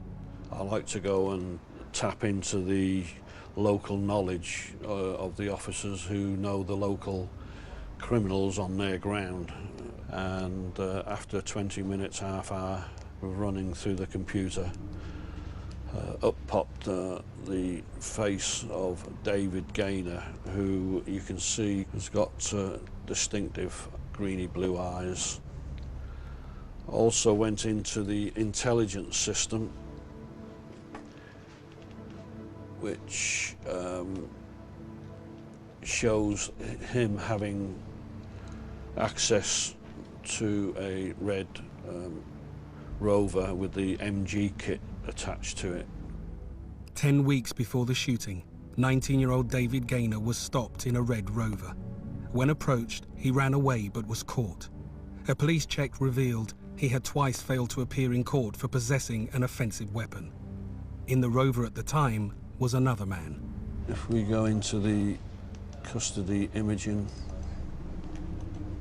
The other person in the car with Gaynor was Simeon Shapush, a suspected drug dealer with a history of violence. When searched, he was found with £850 in cash. Simeon Shapush could be interpreted as being Sykes, believed to be the person who called the gunman on. So it's looking good that we've got two good suspects here. If Shapush is Sykes, and his blue-eyed friend Gaynor, the gunman, Trident has made a great leap forward. 4 days after the shooting, Trident gets another break. Sykes and some of the Meridian crew are spotted. The team plans a raid. From information received from people at the scene, from witnesses and from people who have been interviewed already, certain people in that group of 6 to 8 have been identified. Their names mainly are Merrick Hamilton and this male by the name of Sykes. Unfortunately, we don't know anything about this male of Sykes apart from 2 days ago he was alleged to be dossing down in a squat, which is where we're going today. The victim, Douglas Mullins, is still in intensive care. His condition is stable but critical, and it's doubtful what his prognosis for the future will be. Strong smell of cannabis inside the house, so I'm just going to have a quick chat to him. The squat where Sykes was seen is a safe house used by the Meridian crew. There's intelligence they hid here after the shooting to decide what to do next. Sykes is no longer at the squat, but another member of the Meridian crew is found and taken in for questioning. Police check the flat for items which may link the gang members to the crime.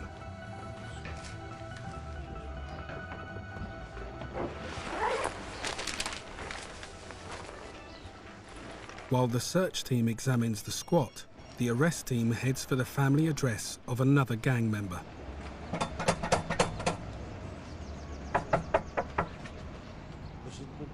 It looks like him through the neck hurt. Open the door, open the door, Will, open the door, please. Fucking bed, you No, okay, Lawrence, if you don't cut down, I'm going to put the door in, mate. It's a dog, it's a dog, it's a dog. He's coming, Hurry up, then. Come on! We'll give you plenty of time. That girl's coming to the door, man. All right. Hold on, come in, man. You are very rich, mate. Without suspicion of conspiracy to murder. Do you understand that? We're going to Stoke Newington Police Station, all right? Trident now has another suspect to interrogate. But there's still no sign of David Gaynor, the alleged gunman. This is from the various witness statements that have been put together. They give, so unfortunately there's not much to look for on clothing front. The detectives believe they've found one of the men who fought with the Muggings family. They hope he'll provide a lead to Gaynor. So we'll see what he's got to say. So he was sleeping with his solicitor's card next to his phone in his bedroom, so he was obviously expecting the call and wanted his brief as quickly as possible. The suspects are taken to Tottenham Police Station for questioning. Later that day, they're released on bail. Trident decides to take no further action against those they'd suspected of being involved in the original fight. They concentrate on finding those guilty of the attempted murder. At Edmonton Police Station, another man wanted by Trident gives himself up. During the fight, Merrick Hamilton was spotted handing his phone to Sykes. Hamilton is accompanied by his solicitor and submits a prepared statement. Sykes bumped into a parked vehicle. The owner of the other vehicle started arguing. Sykes advised him he was responsible for the damage and he would pay for it. The owner then took out a saw and started to attack Sykes. At no time was I violent towards anyone or abusive to anyone.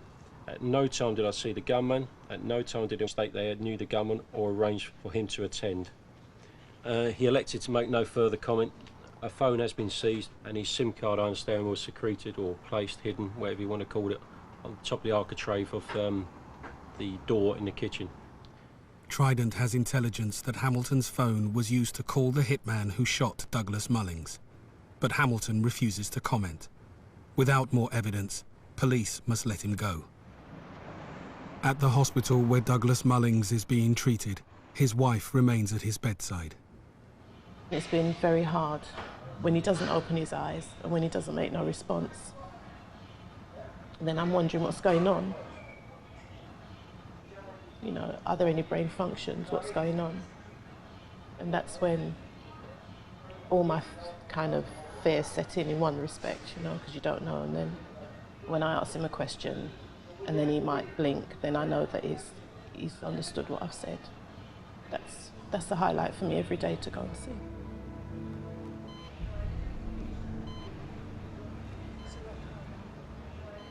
It's not fun.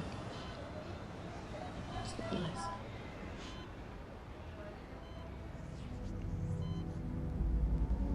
Six days after the shooting, Douglas is still in a coma. It's far from certain he will survive. The hunt for his attackers continues. The Trident team gets a lucky break. They have a video of the Red Rover stopped with David Gaynor shortly before the shooting. The same car is spotted by local police. They've also arrested a driver of that car as being suspected of driving that gunman to the scene. He's told us where Gaynor is living, and also he's given us a phone which has got the telephone number for David Gaynor in it.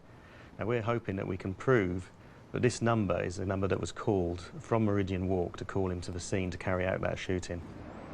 Using the tip-off from the driver of the Red Rover, that evening police locate David Gaynor at a bail hostel. He's serving a 90-day rehabilitation order for carrying a knife in a public place. David, can you take your hood down? Yeah, properly down. I want to see who you are. Gaynor's criminal record began when he was 15. Since then, he has 9 convictions for violence, drugs, and possession of an offensive weapon. Sergeant, the brief facts are, on the 30th of May 2004, last Sunday, Douglas Muggings, a law-abiding family man, was shot in the head in front of his wife and his children. He's currently still alive, he's in a critical condition, and we believe David Gaynor to be responsible for this. Okay, do you understand why you've been arrested? I'll talk to my sister. It's just a simple yes or no if you understand what the officer said and why you've actually been arrested. That's a yes, yeah? Okay, David, I'm authorising your detention in this police station. Right, there's a copy of your rights. Police must also give special help to people who have a mental health problem or who suffer from mental illness. Do you need this special help? Do you need help for any other reason? I just need a couple of signatures off you, one to say that I've given you your rights and one to say that you've requested legal advice. I'm going to authorise this officer to search you to see what property you have. Got some gloves? The police have not yet found Gaynor's phone, but they did get his number from the mobile of the driver of the Rover. Phone records may reveal if Gaynor received calls from Merrick Hamilton's mobile on the day of the shooting. The forensic team see that the Rover has been thoroughly cleaned recently, but on the passenger door handle they find a microscopic amount of shotgun residue. It matches the discharge found at the crime scene.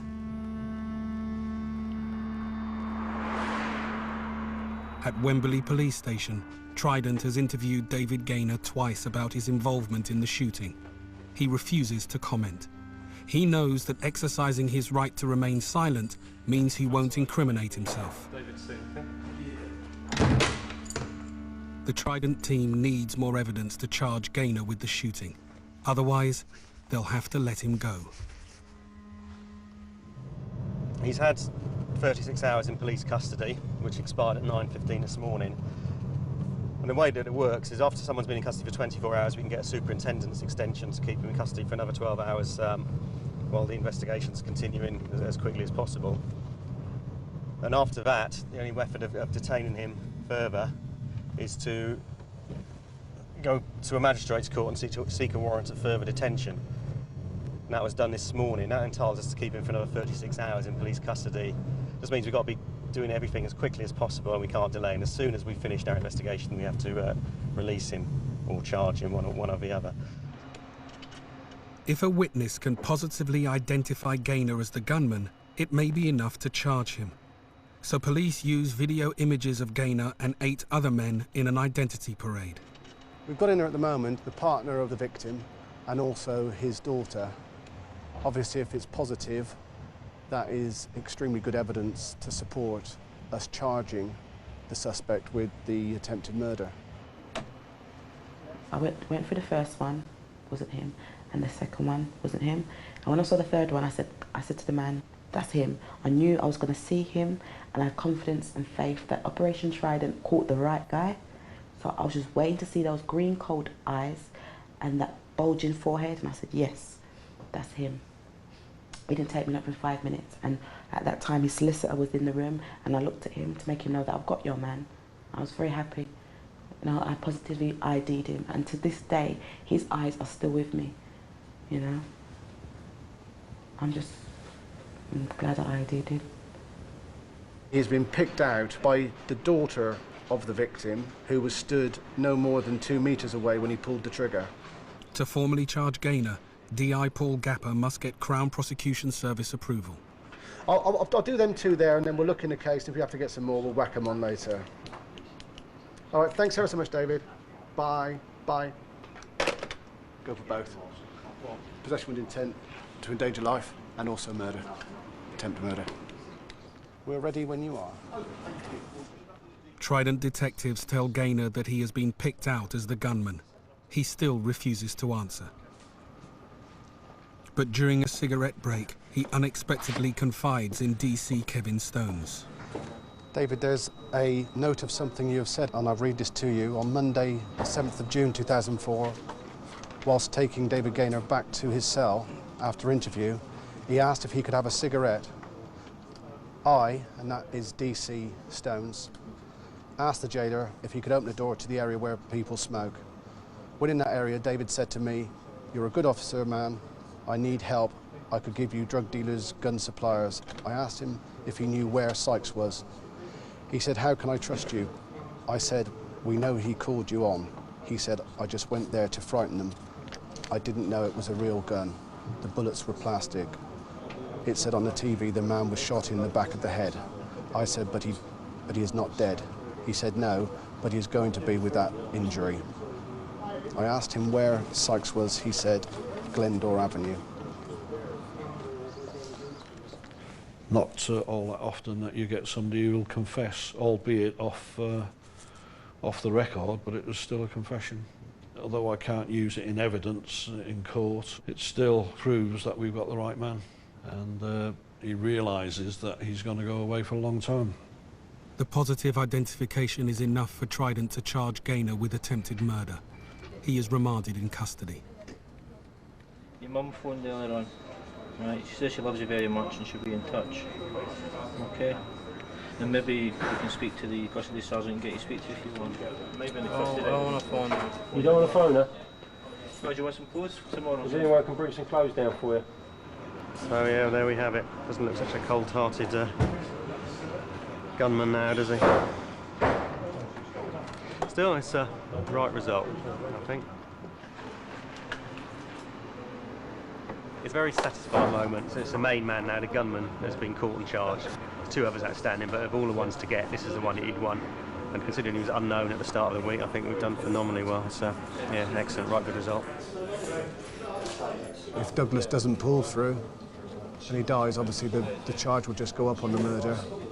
But I feel good, we know we've got the man. While Gaynor starts the long wait for his trial, Douglas remains in hospital fighting for his life. Although we're just hoping, and I'm hoping that he'll pull through this, I know he won't be the Douglas that I married. And I'm going to have to care for him for 24 hours right round the clock if he survives this. And also knowing that he'll probably never be able to work again. Or even be a father to us as a family and as a husband.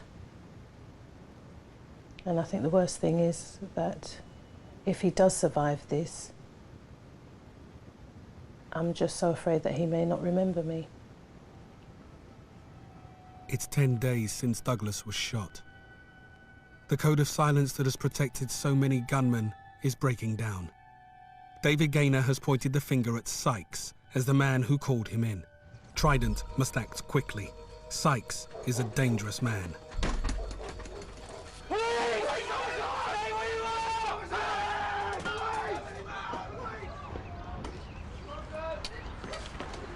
Are you Simeon? Why are you here? Just nick him, Richard. Under arrest on suspicion of conspiracy to murder. Do you understand that? What? Conspiracy to murder regarding the shooting that took place a week last Sunday. He won't be harmed, don't worry about him. All right? In the house, police find 3 military-issue bulletproof vests. They also recover the distinctive hat Sykes may have worn during the fight with Douglas Mullings. That's the trousers.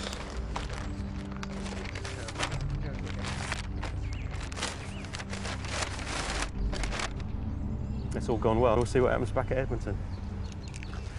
Unbelievable how this job's gone in about a week and a half. Everyone's been arrested. Yeah, which is good, yeah? Very good. Very unusual, isn't it? Yeah, absolutely. That's good. Yeah, right. Face the front, please. In a video ID parade, Sykes is positively identified by both Jennifer Mullings and her daughter Natalie. Turn your shoulders so you're facing towards the wall looking at that, please. Sykes refuses to answer any questions, but instead chooses to make a written statement. Right, we did the third interview. Started off by just saying he didn't make a phone call to David Gaynor to get him to shoot anyone. I think the witnesses are wrong. There's a whole argument started over me and the accident in the car. Also, I didn't say, come round, bring your stuff. Culturally, I don't speak like that. I generally speak slang. Merrick Hamilton made the call to David Gaynor. He also said, good, I'm glad that was done. So, interestingly enough, he's off in it all on Merrick. That's it. So, give me a call back on my mobile with a CPS decision. Now, I went for a CPS decision as to what to do with you. Decision's come back to charge you with attempted murder. Right, the custody skipper's going to charge you now. Okay, there's one charge against you, which is on the 30th of May 2004, at Meridian Walk N17. You attempted to murder Douglas Mullings.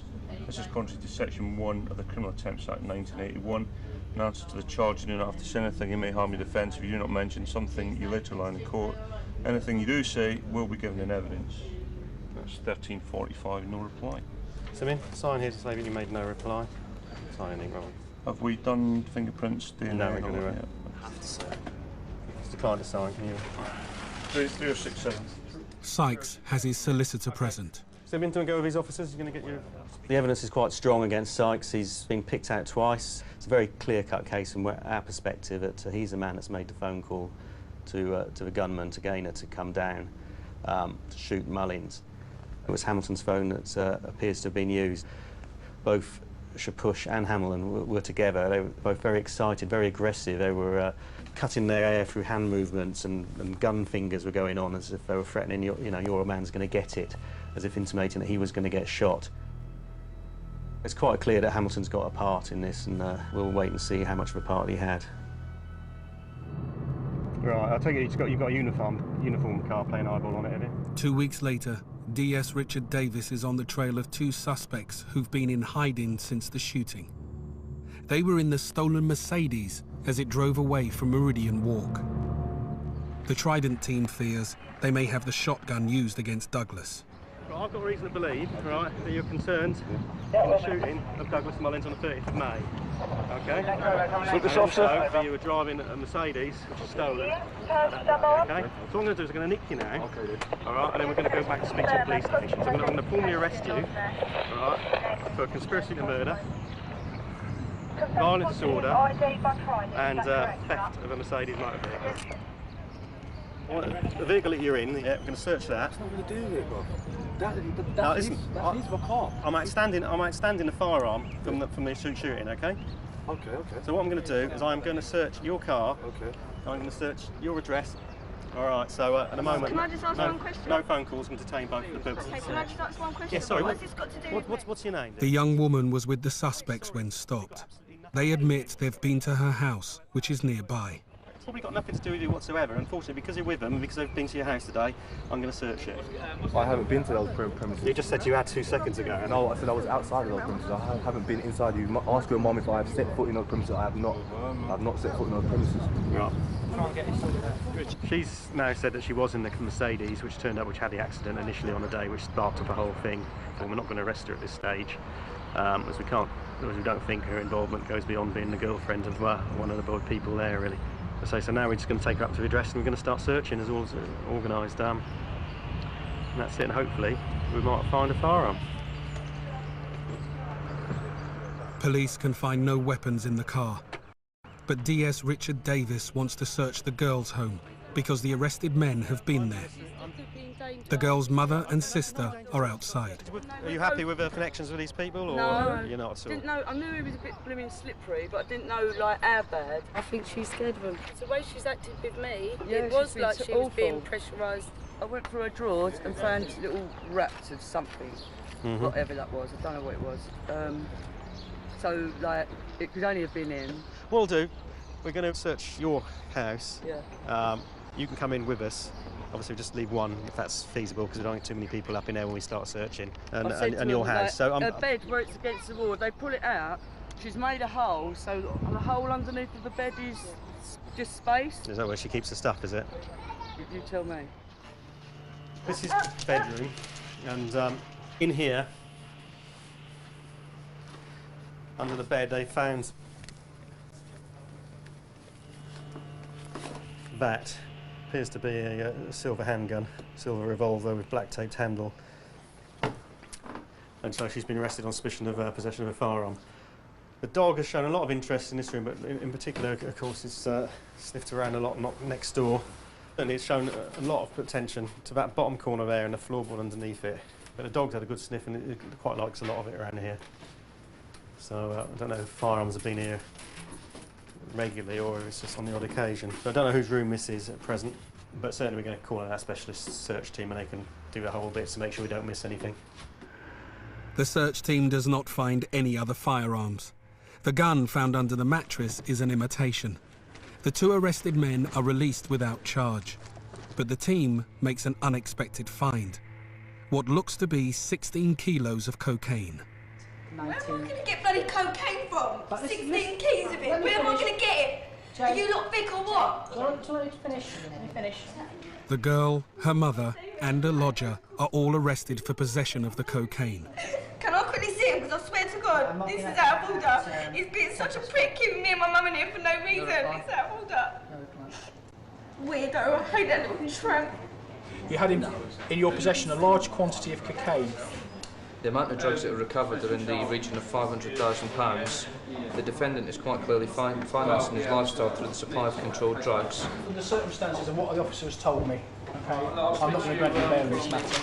Understand that? If you'd like to go with this officer now, and he will take your photographs, okay? All right, lovely. My client in the interview has given her full account to the officers, as she knows nothing about the drugs. The drugs were not found in her room. Yes, she lives within the household. I don't even go in the room that the drugs are found in. There is nothing to suggest that if granted bail in relation to these matters, she would fail to surrender.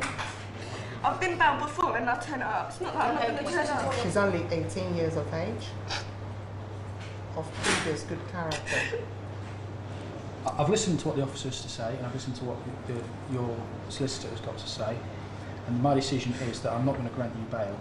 You can do anything. If you have to put a tag on me, anything. You may not turn up at court tomorrow. I will turn up. Serious nature of I will turn up. You can do anything. I promise on my niece and nephew's life I will turn up. All right? I can't stay in there, you know. I guarantee you that I'll turn up at court. Well, I'm going to ensure that you do.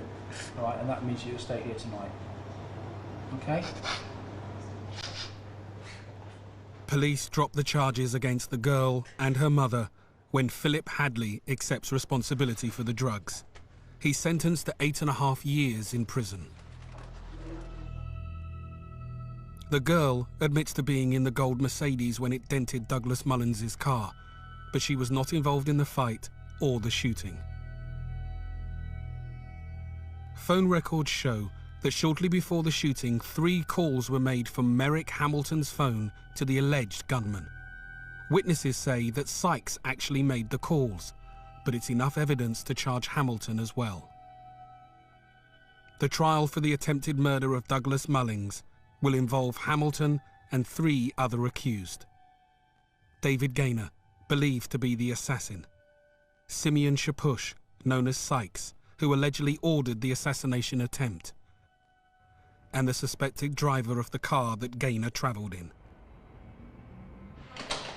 4 charged, a nice little trial looming. At the moment, all we had on Gaynor was identification evidence about him being picked out as a gunman. A search was done on Gaynor's home address and a load of photos were recovered. There's some nice little shots here. There's 2 A4 shots of David Gaynor shoving what appears to be a semi-automatic pistol down the waistband of his trousers and holding it up in the usual dissing tone. So it's very clearly David Gaynor's face on that.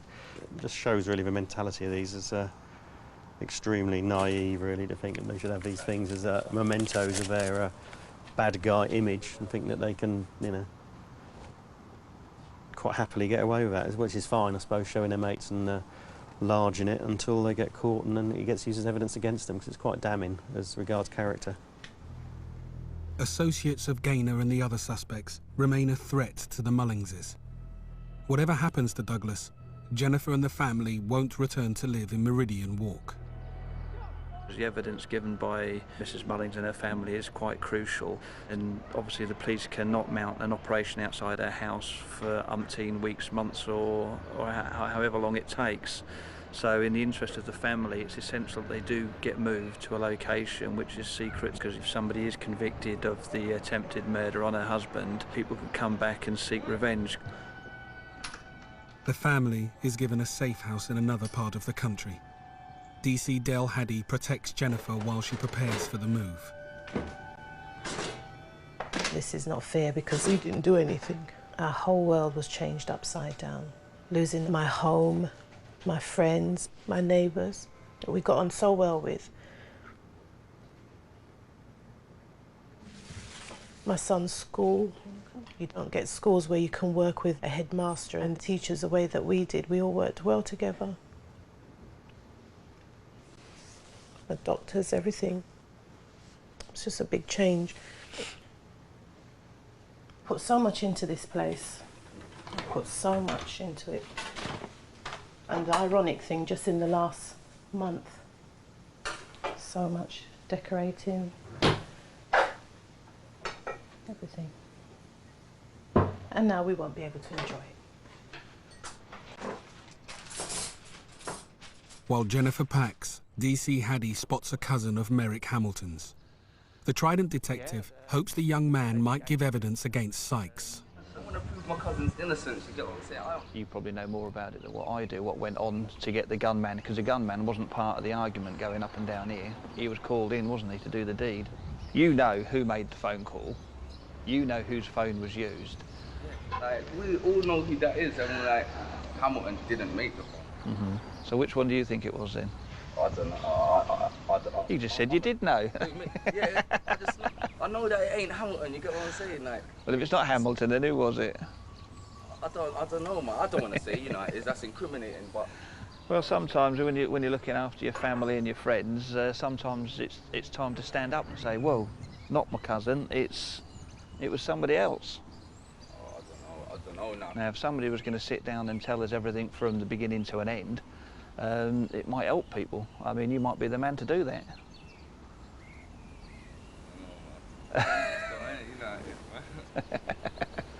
It's dangerous living in a street, isn't it? You get killed just for having a little argument over... Well, you don't get killed, you get hurt. It's not dead though, isn't it? No, he's very badly injured. Is he normal now, though? No, he never will be Douglas the way he was now. 3 months later, and 6 months since the shooting, Jennifer still visits Douglas in hospital.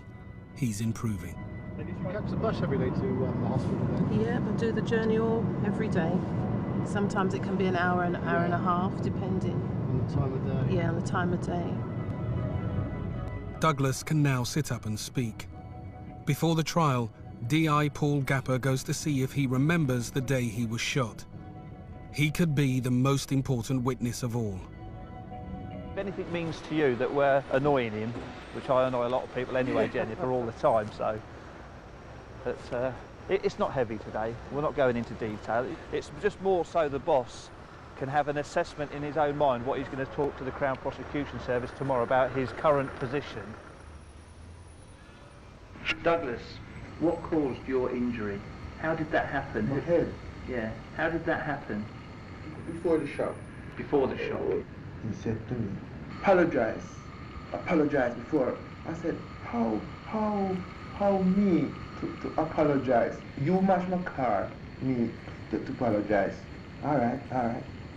You're dead now. He said. You said that? Yeah, he said to me, you're dead. The man with the plaque said that? Yeah, he said, you're dead now. And in mobile, and in calling, and the guy,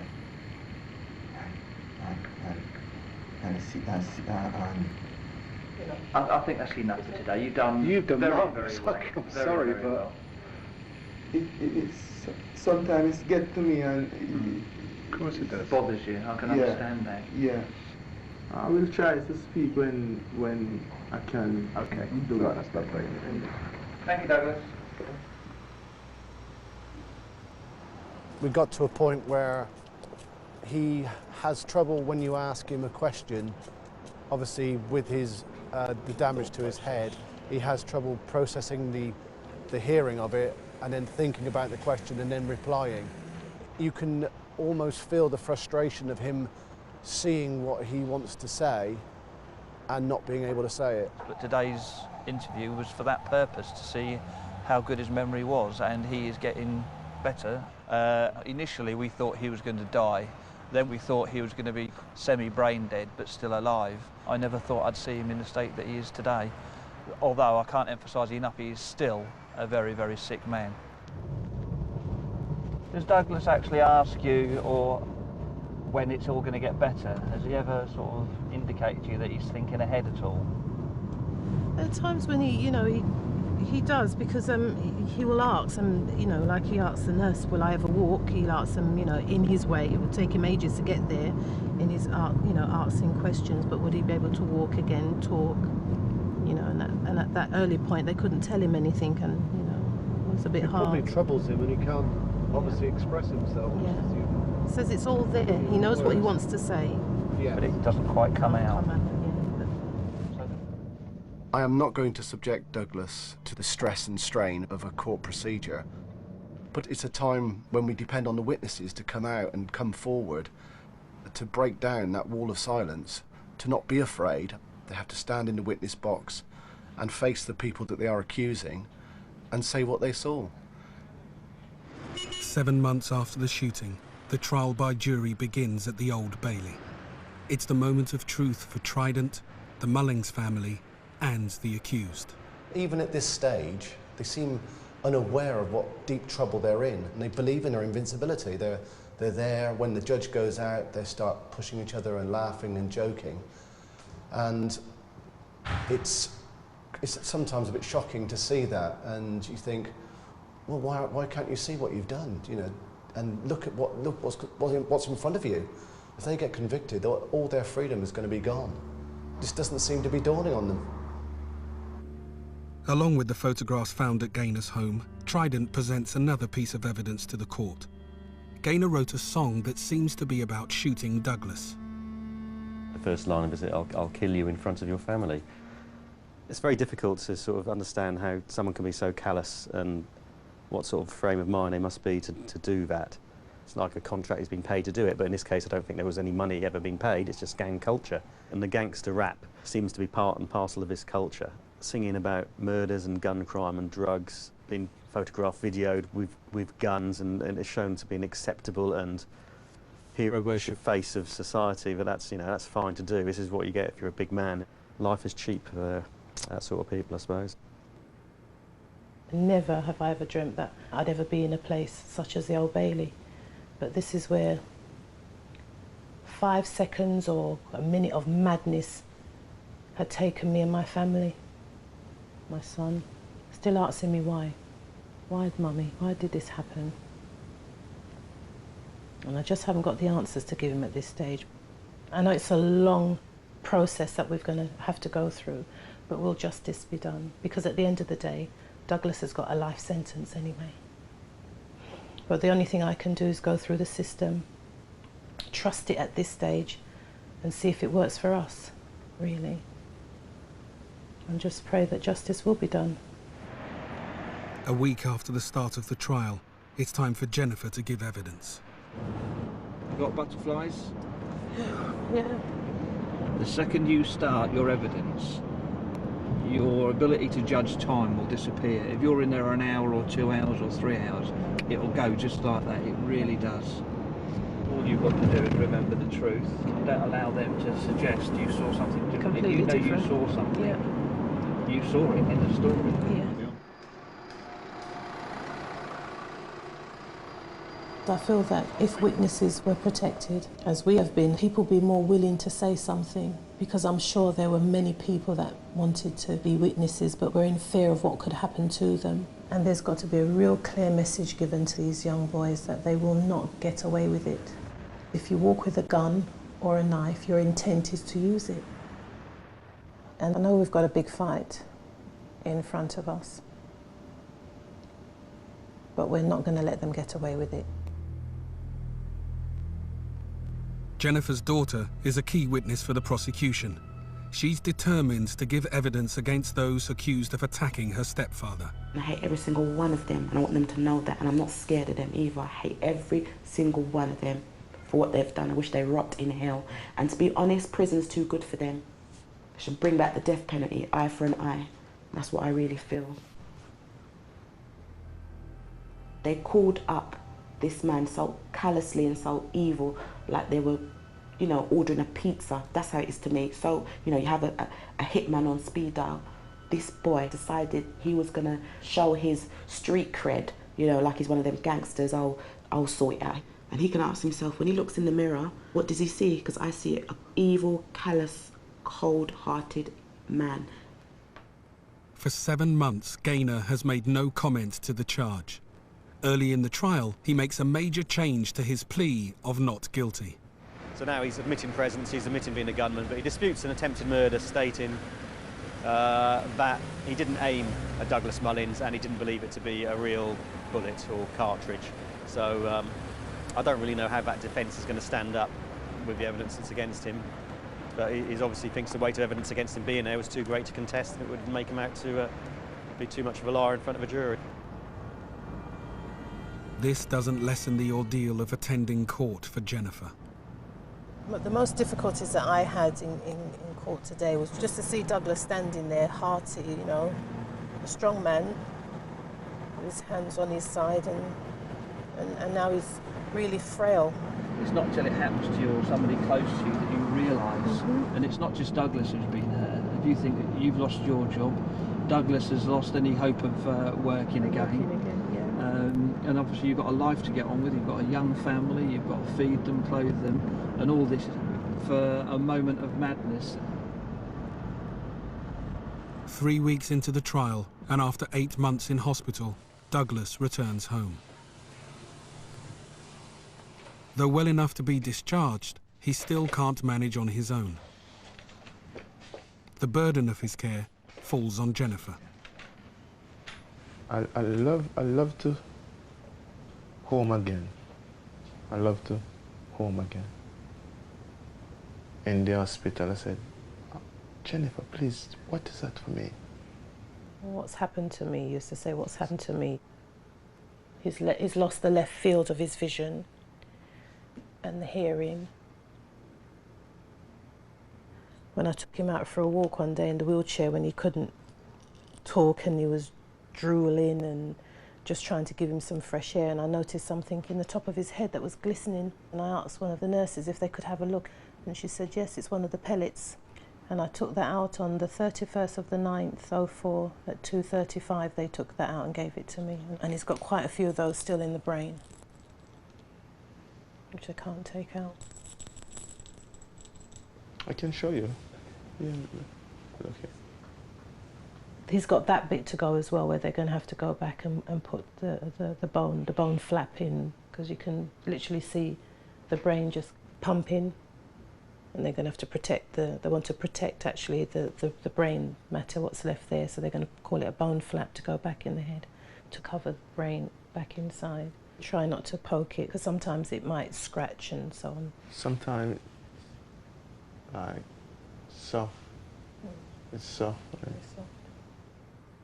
But I'm not looking forward to court tomorrow to see these are the people that have caused pain. Pain that they wouldn't even imagine. Neither their family, neither their parents, none of them would know just to go there. Because for one, I don't know if they have any remorse, if they felt that they'd done anything wrong. I don't know the mindset of them. I just don't know the mindset of them.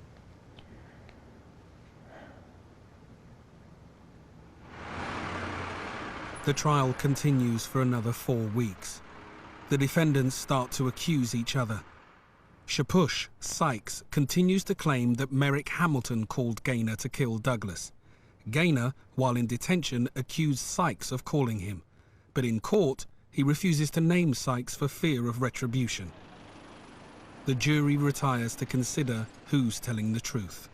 It's been swings and roundabouts for Douglas for the last 2 weeks, really, and then coming up to the last week of this trial has been very hard, because he just can't understand why I'm going back again and again and again, and I'm just trying to explain to him that the jury's out, and he seems to have a concept of that, and oh, you know, and he keeps on saying it doesn't matter, it doesn't matter. And I said to him, well, why? It's done all already. That's all he said. It's all been done all already. It doesn't matter, and nothing can change me. Just forgive them. Sometimes I said, just forgive them. They never know what them doing. You know?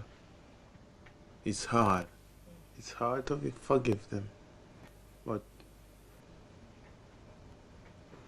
God, please, please, please forgive them. The jury finds Simeon Shapush, known as Sykes, guilty of attempted murder.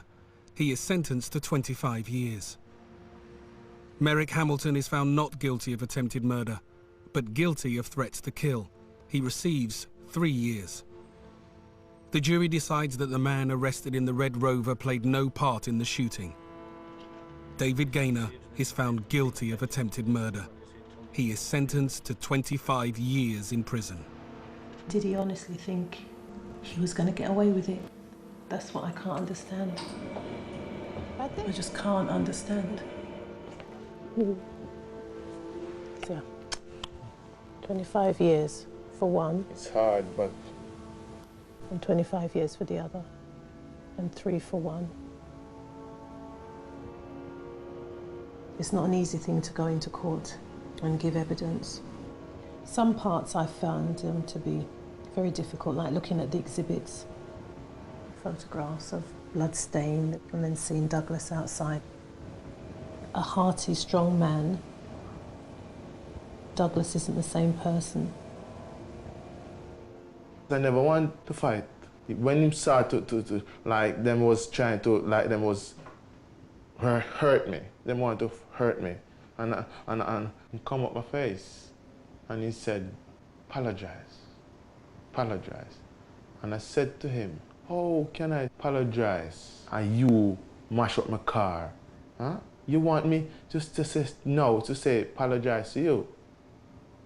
Apologize, apologize. And he said, you're mad. No more guns! No more blood! No.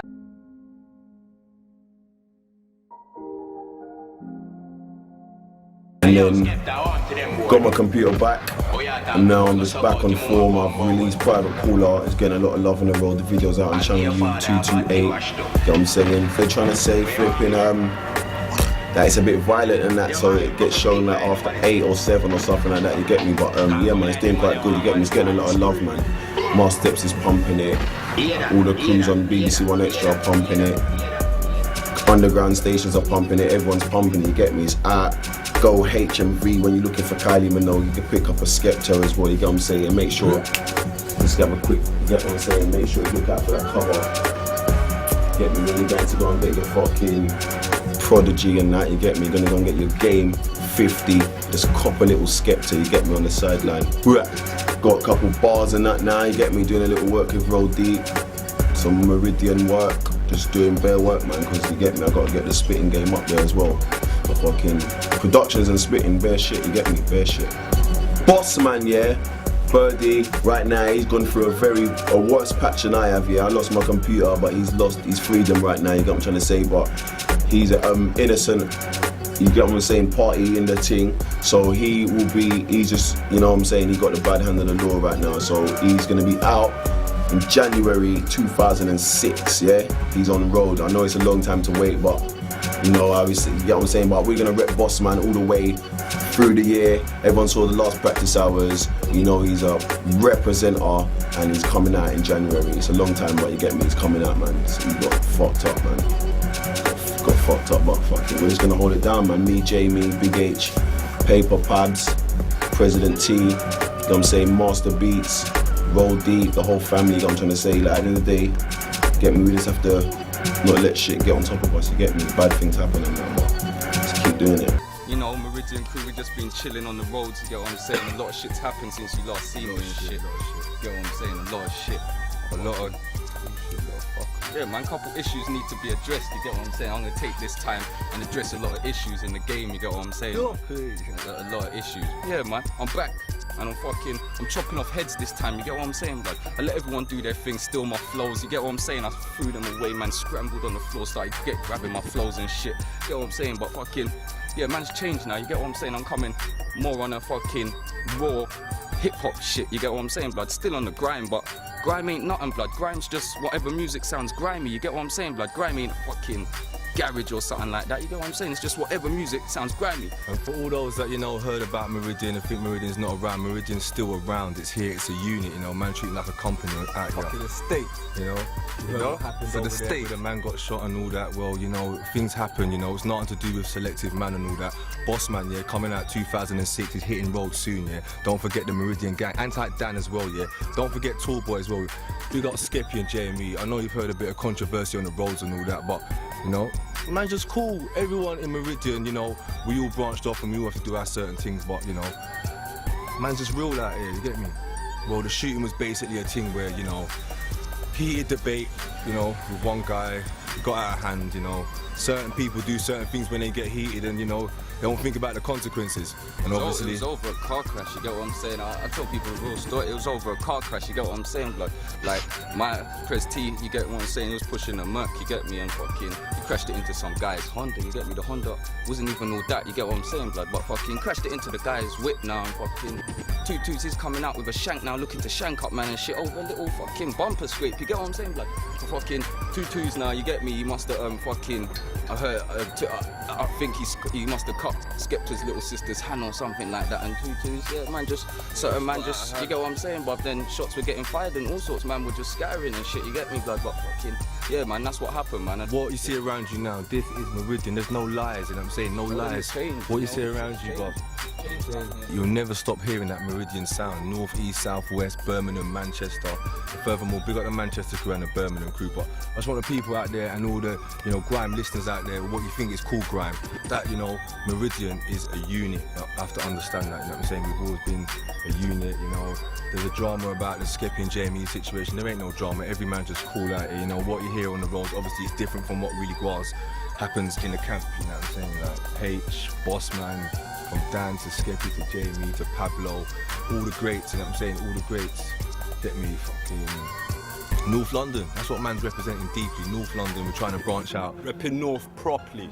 Trying to branch out for all the North London heads that the door ain't really been open for them. It's been shut, closed. President T back in my face. Volume 1 coming due soon, you know, within, you know, the next couple of months. Back in my face, Volume 1, nationwide, Manchester, Birmingham, Cardiff, Leeds, Liverpool, Leicester, wherever you are, you can reach that one, you know. And catch that film, London State of Mind, a film that I starred in. Big up Dice Recordings, real niggas. Dice Recordings recognise real, and I respect them guys. Kevin, Legend, Culprit, and Ultra, real guys. They hollered at me to play a part in one film, one lead role called London State of Mind. The first real London movie that's been out besides Bullet Boy, but it goes into more depth on the roadside, and it should be coming out late this year, if anything, first thing 2006, but it's gonna be big. Ain't no joke thing, it's actually coming out, actual movie. Yes, London State of Mind, Dice Recordings, big thing. It's about a guy who gets drawn up between the streets, but he's trying to do the music, everyday life basically, and you know, snake guys that London has, and like every ends has snake guys that your brethren that you don't know until you get locked up, you know, that they're actual snakes, that they were your brethren before, basically, you know, a couple road life, real situations it involves, man. And there's nothing that's been like that from London. There's nothing that's been released like from London at all.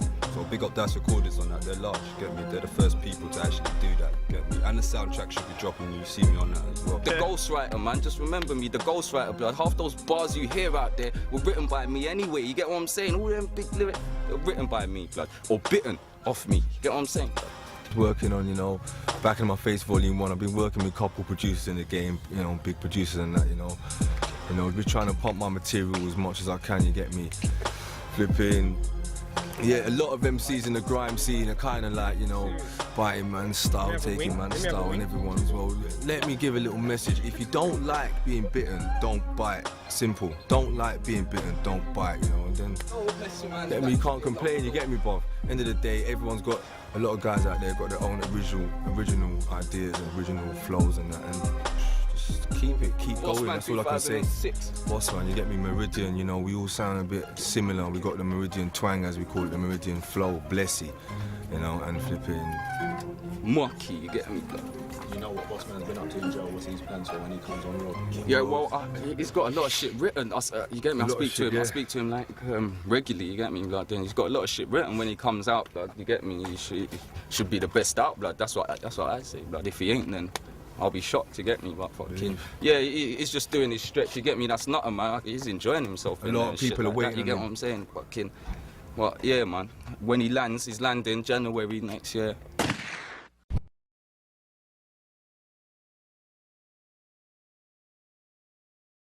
In the end, was justice truly served for the shattered community of Meridian Walk? Mr. Sapush and Mr. Gaynor languish in prison, but the trauma unleashed cannot be undone. What does it say about our society when disaffected youth can be so callously seduced by violent lyrics and the false power of guns? Should music artists shoulder some responsibility when their art is taken as a literal guide to life and death on the streets? Could more have been done to intervene and uplift young men like Mr. Gaynor before they slipped into criminality? What preventative measures could help shield vulnerable communities from descending into a culture of violence and retaliation? How do we address the root causes that allow lawlessness to fester and take hold? While the courts may resolve individual cases, it is all of us who must work to cure these social ills. We each play a role in building communities of opportunity, empathy and justice. Through guidance, through compassion, through throwing open doors to those left behind, we lay the groundwork for society where violence does not take root and spaces where bullets need never fly. Change begins with all of us, in how we choose to shape the world around us. For it is only by lifting each other up that we can hope to stop the fall. What role will you play?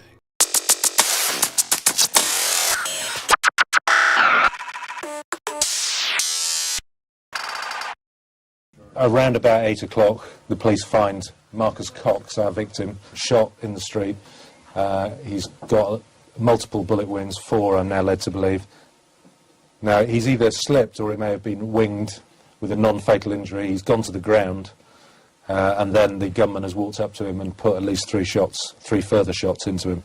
We can't have people on the streets of Tottenham, Harsden, Hackney, Lambeth, wherever it is, running around with guns, shooting at people, believing that they run the streets, because at the end of the day they don't. And you know, they might be in a gang, but there's 30,000 in my gang, and we run the streets, not them, in the bottom line. So people want to run around with guns, shooting at people, then we're going to come after them, and when we do, we're not going to give up. In March 2004, a fatal shooting took place on a busy shopping street in Tottenham, North London. 25-year-old Marcus Cox, a known local gang member, was chased and shot multiple times in broad daylight by 22-year-old Cyril Martin. Mr. Martin made no attempt to deny his actions. In testimony, he claimed that Mr. Cox had previously kidnapped him, robbed him at gunpoint, and demanded £20,000 ransom, whilst threatening to kill him if he didn't comply. Mr. Martin said he brought a gun and body armour because he felt terrified and wanted to protect himself from Mr. Cox. When he encountered Mr. Cox on the street that day, Mr. Martin stated he panicked and his survival instincts took over. Prosecutors characterised the shooting as an execution-style revenge killing, but Mr. Martin's defence attorneys were able to convince the jury it was an act of self-defence in response to credible threats made against Mr. Martin's life by Mr. Cox. While the jury acquitted Mr. Martin of murder, finding him guilty of manslaughter due to provocation, many in the community felt justice had not truly been served. The case highlighted complex ethical issues about limits of self-defense claims and the criminal justice system's ability to address broader social problems underlying the violence. While Mr. Cox had a violence history, was it acceptable for Mr. Martin to shoot him multiple times in public, surrounded by innocent people? Can fear for one's life ever justify such vigilantism? The technical legality of self-defense could not erase the moral grey area around proportionality. For witnesses who saw Mr. Cox gunned down in cold blood, the verdict based on Mr. Martin's self-defense rationale left a feeling that justice was incomplete. The case pointed to deeper social problems in communities plagued by crime, poverty, and lack of opportunity. It raised nuanced questions about individual rights, ethics, and self-preservation, and the criminal justice system's limitations in addressing root causes. Ultimately, there were no perfect answers for this tragic situation involving the loss of life, self-defense claims, and broader social factors. The ethical issues resist easy conclusions, but highlight the need to thoughtfully examine our laws and social responsibilities around crime and justice. It provokes reflection on how we can build safer and more just communities through systematic solutions.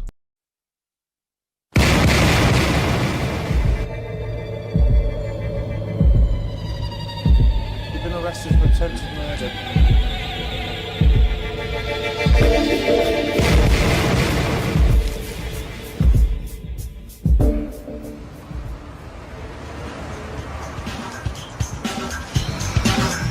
In Tottenham, North London on a Friday night, Marcus Cox drove up to a takeaway.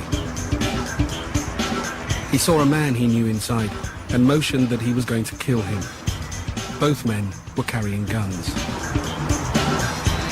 The man left the takeaway, drew his gun and chased Marcus Cox's car. Caught in traffic, Cox abandoned his vehicle and ran up the high road, dodging bullets as the man chased and fired at him.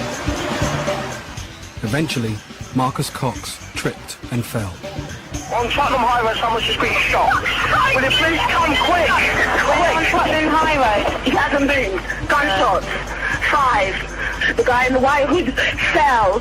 He slipped. And then the guy just shot him in the back. Witnesses say the gunman stood over Marcus Cox and shot him at point-blank range. Then he disappeared along Northumberland Park.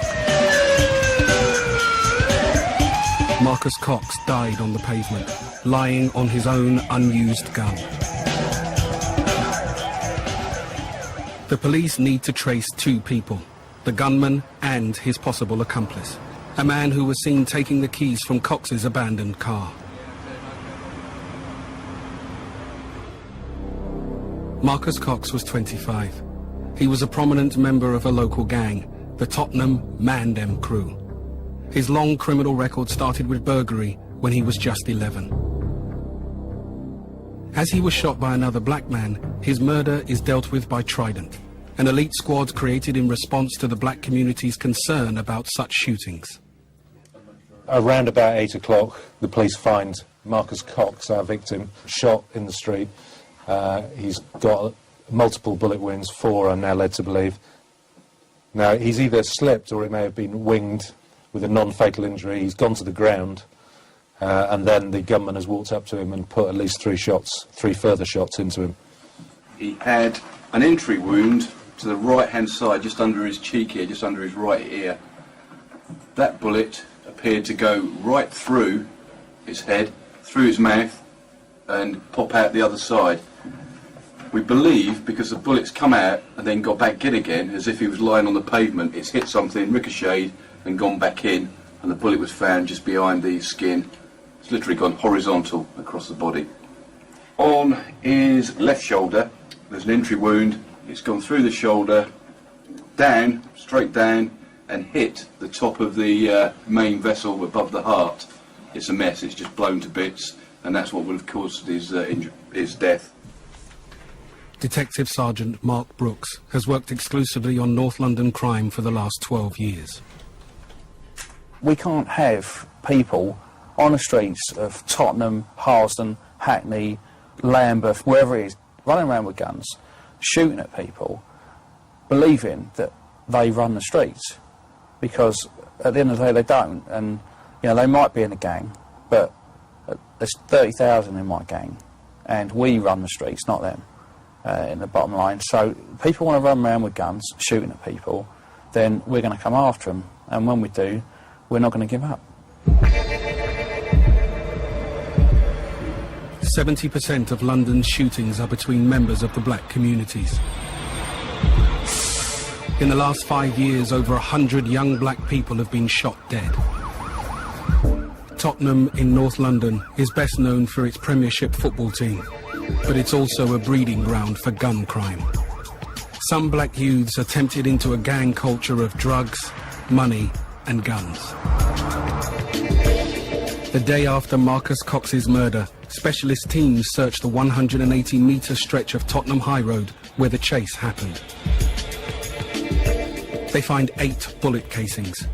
1 bullet hit a phone box, and another a passing car. It was extremely lucky that no one else was hurt. Trident's North London murder team is 33 strong. They search for clues in Marcus Cox's past that might lead to a motive and the killer. As he was a notorious gang member, the list of possible suspects is large and growing. Detective Inspector Scott Wilson leads the case. It's the 35th murder he's investigated in the last 10 years. It's going to be a very difficult case for the simple reason Marcus did have a criminal background. He had over 70 convictions and he did have a lot of enemies. He did have a lot of friends, as we know, but he did have a lot of enemies as well. He is a typical Trident victim in as much as he's part of a gang, the Tottenham Meridian crew, which associate with firearms and drugs, and he's quite high profile within that gang structure. So he's not a junior member who's running drugs in the street. He is quite a high profile member of that gang.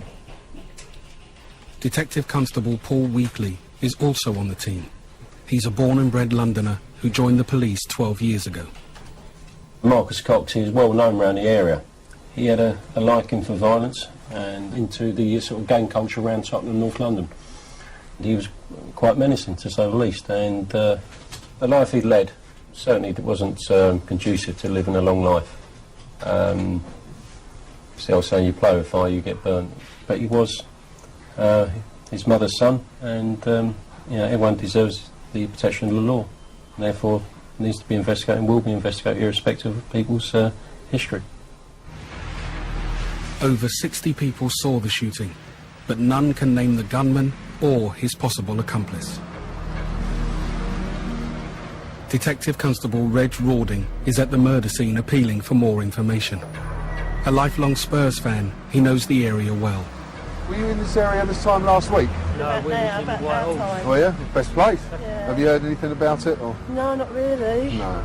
So you going for a drink now? Yeah. I'll have one for me, will you? I will. Safe journey, that's right. Quite busy as you can see, but I mean, it's just really being lucky to find the people who may or may not have been here last week. Unfortunately, I haven't spoken to anybody who was actually here. I mean, I've spoken to 2 or 3 people who were here just before or just after, but we will persevere, hopefully. Keep my fingers crossed. It's not raining anyway, that's the main thing. Hello, darling, sorry to trouble you. Yes? Were you here this time last week? Yeah, I was in the church. Safest place in the church. Oh, yeah. You think so? I mean, is that where you're going now? Yeah. All right, say a prayer for me then. Nice one.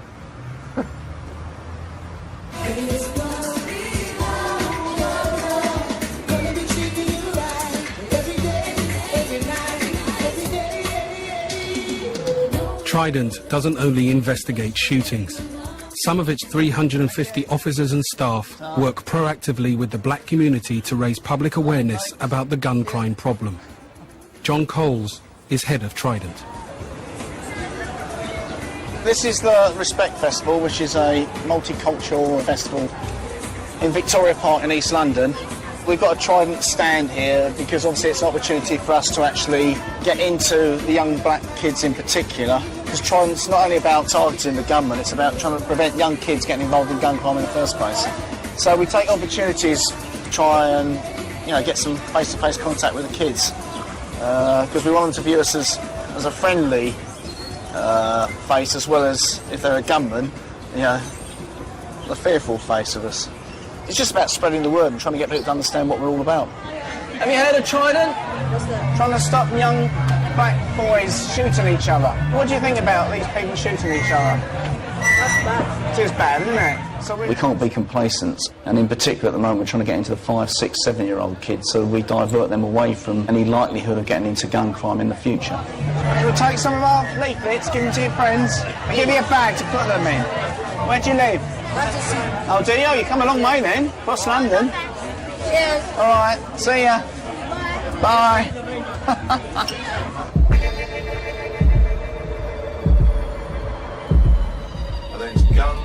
Detective Constable Rod Austin has been with Trident since it began in 2000. He's part of another team that investigates non-fatal shootings in South London. Spirals. Gun crime spreading, and it's not just spreading within the black community, because we have got a gun culture. There's no doubt about it. We're simply adopting what's happened in America at the end of the day. People, rather than sort out their problems by arguing or fighting with fists, you know, it's gone one step further, where they want to start looking at where they want to take revenge with guns. And you get black on black shootings where peanuts are paid. I mean, favours are done. You know, just go and shoot him. Or they go and say to some youngster, here's a couple £100 walk round the corner and shoot him for us, and they do it. It's madness, it's absolute madness. It's 11 a.m. and Rod Austin's been called to a shooting. It's rare. Most shootings happen after dark. Trident has just received a phone call from which station is it?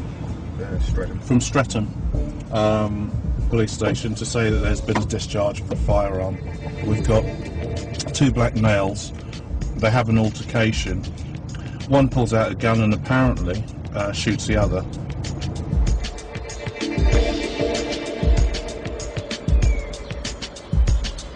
Just to run through it, we've got 11:13, the fight at that bus stop there, and there's 2 guys with guns. Yeah. One guy's been shot. He's got entry and exit wounds to the right upper thigh. Right. We've got a MAC-10 in a pink bag. A MAC-10? MAC-10. Jesus. The MAC-10 is a lethal machine pistol that fires 1,100 rounds a minute. It was the weapon of choice for US Special Forces during the Vietnam War.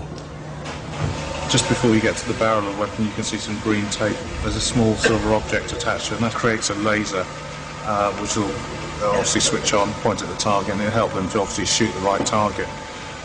Very crudely done, but at the end of the day, relatively effective, because you get the laser sights at the right person, it'll just generally find the right direction. Very lethal weapon. A second gun was found at the scene, a 9mm pistol. In the past 4 years, Trident has seized over 650 guns in London. The days where you had the old-fashioned armed robber with the sawn-off shotgun, they tend to have disappeared. They would just pull out the gun for that particular crime, shove it down their trousers or inside their raincoat, go in, do the armed robbery and walk out again. Our people are carrying the guns all the time. They're with them 24 hours a day, so it has to be concealed so that we and the public don't realise they're carrying a gun. Most of the people we deal with use every single type of gun you can imagine, from machine pistols to 38s to 45s to replicas to converted weapons. Everything under the sun. One of the biggest challenges we face at the moment is where the guns are coming from. There's no doubt that some of them have been around for many years, but what we've seen of late are more and more guns that we can't really trace, and there's some suggestions that many are coming from the former Soviet Union, former Yugoslavia, and even current conflicts such as Iraq. But I don't think nationally we've really got a full picture on where some of these guns are now coming from.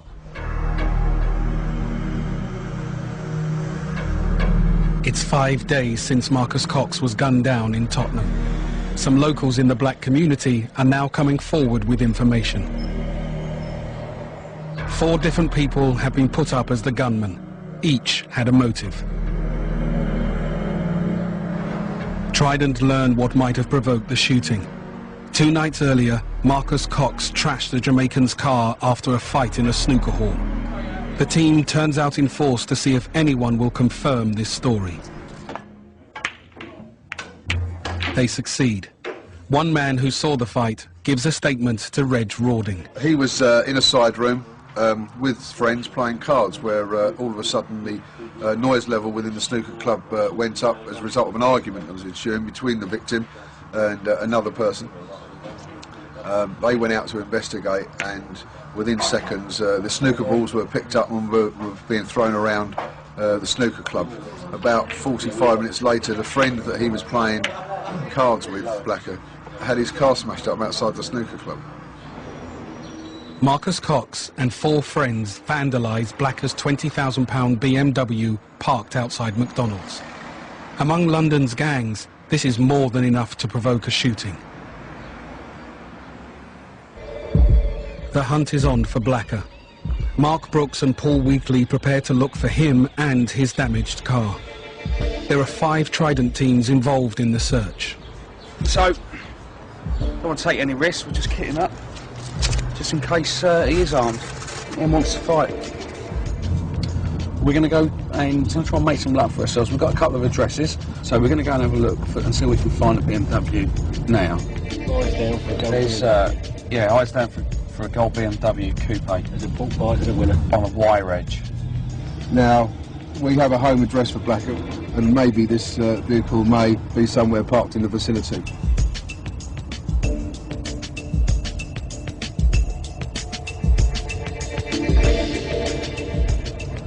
We have obviously a murderer, or we believe to be a murderer at this stage, which intelligence suggests is a murderer, and he may still have access to that firearm or other firearms. If we locate his vehicle, we need to contain it. So safety in mind first. We'll just contain it and then get the gunships down. Probably up until 5 years ago, we would have just stepped in and knocked on someone's door, not worrying about our own safety, but the rules have changed now, unfortunately. And it's like when we were at school, we used to fight with fists. Now it's gone through the knife stage, and now it's at guns. So they don't fight fairly. They don't find Blacker or the car. But the next day they have more luck. The car is spotted and impounded. Marcus Cox and his friends had caused thousands of pounds of damage. Police across Britain are alerted that Blacker is wanted for murder. While he had enemies, Marcus Cox was also well known and popular. Over 500 people attended his funeral. He was the eldest child in a large family who regularly visit his grave. His mother knew of his criminal activity, but says it makes losing him no easier. We're here today to celebrate not his death, but his life, and to show how much we love him and miss him. Marcus's brother's dad is here today, out of love. It's not the first time we've been back. There's always someone coming here, always. Yeah. Marcus Cox never met his daughter. She was born after he died. I would never wish this on my worst enemy, you know? Gosh, I would not wish this on anyone to lose their child, especially their first child. But this is not supposed to happen, you know? You're supposed to be burying your child, should you really? They're supposed to outlive us, not we outlive them, you know?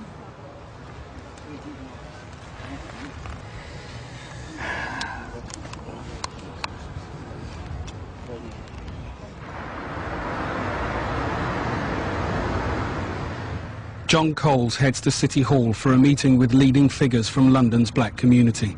They act as Trident's independent advisors. We're off to the IAG, which is the Trident Independent Advisory Group, which is a meeting held monthly with representatives of the various black communities from across London. And we have a very in-depth discussion about issues, but very forthright and very honest. And they say to us what they think. You know, if they think we're getting it wrong, they tell us. But at the same time, they do listen to what we tell them. And I think as time has moved on, they've actually become great supporters of what we've tried to do in tackling gun crime in London. Sorry, 9.2. We are hurting from this, and these people are not part of our community. They're dealing in death, and we are the ones that are hurting at the end of the day. What I am concerned about is the fact that the more professional, more ruthless, more hardened offender within Trident's remit is gradually being reduced.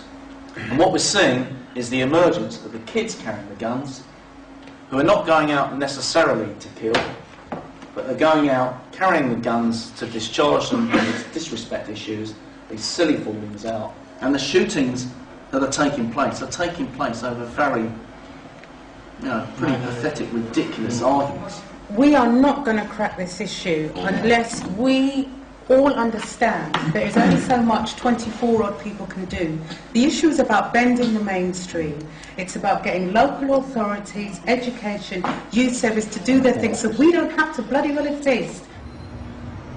The following day, John Coles is back at City Hall. This time, he's speaking to a tougher audience.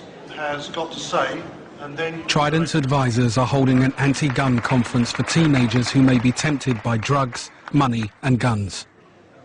Afternoon, boys and girls, ladies and gentlemen. I'll just bring this a bit closer so you can actually hear me. I warn you now that some of the things I'm going to show you are quite disturbing. But guns are not fun, they're not cool, they actually really do hurt people, they really do kill people. It's not like you see in the movies, we're talking about real life here. So hopefully as we go through this, you will get to understand the message I'm trying to get over to you. Okay. Here you've got two guys who think it's cool to play with guns. Do you think it's cool? No. You say that we carry guns here for protection. So if we carry guns for protection and that's wrong, how come you lot carry guns and that's...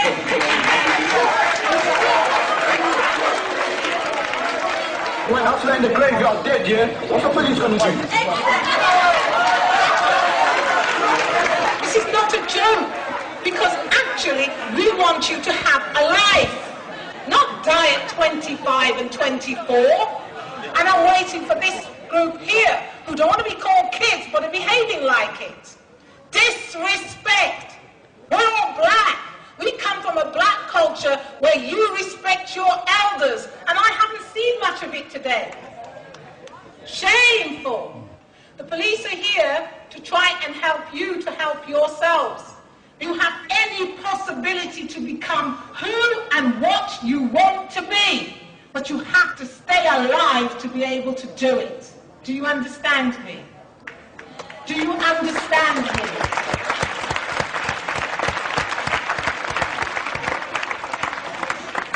Right, next one please. That hat is the start of a trial to someone who's been shot dead. And he was chased down a North London street. His hat fell off first of all. Then, in his panic to get away from the gunman, he lost his shoe. Can you imagine how this guy's feeling? You've got someone with a gun coming after you. Imagine how he feels. And that picture there is a reality of life of what guns do to people. And if you go down this path, you're going to end up in one of three ways. If you're lucky, you're going to get nicked by a Trident. If you're not so lucky, you end up dead, because that's the reality, or you end up seriously injured. In South London, Rod Austin investigates another shooting. A gun has been used during a petty dispute. This quiet street was the setting for an attempted execution, when an innocent man had a minor traffic accident with the wrong person. A young lady is driving down the road. She's got no driving licence, no insurance. She was in a rush and collided with another car. And, you know, the damage to the cars are minimal. In fact, you can hardly see it. It's basically just scratches. It's got a bit, you know, you've got some paint chipped off there. And that's literally all the damage was. Basically, an argument ensued, as usual with most road traffic accidents, as to who was to blame. Jason Charles pulls out a gun, puts it a matter of inches away from our victim's forehead, and discharged the gun. By chance, the gun exploded. The victim was injured, but survived. The victim's statement's quite graphic, and he tells us that it all virtually happened in slow motion in the way he sort of raised the gun to his head. He then racked the weapon and held it there for a second. And he said basically his whole life simply froze. And he said he was just, all he could think was, I'm going to die here, I'm dead. And he said time just stood still. And then he said suddenly he saw a bang, a flash, and Charles had discharged the gun. A bullet hit the victim in the centre of the forehead, fragmented beneath the skin, and basically disintegrated. It just simply, well, it just simply disintegrated, and that was it. He's very, very lucky. He should be dead from that sort of distance, no doubt about it. Rod Austin thinks the gunman is Jason Charles. The car involved in the crash belongs to his mother. He is 25 and has 6 previous convictions for drugs, robbery, and carrying knives.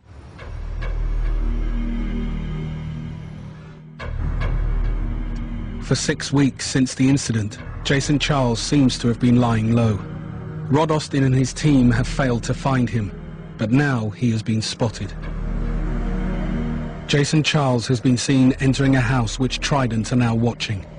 A convoy of officers are nearby, ready to move in and arrest him if and when he comes out.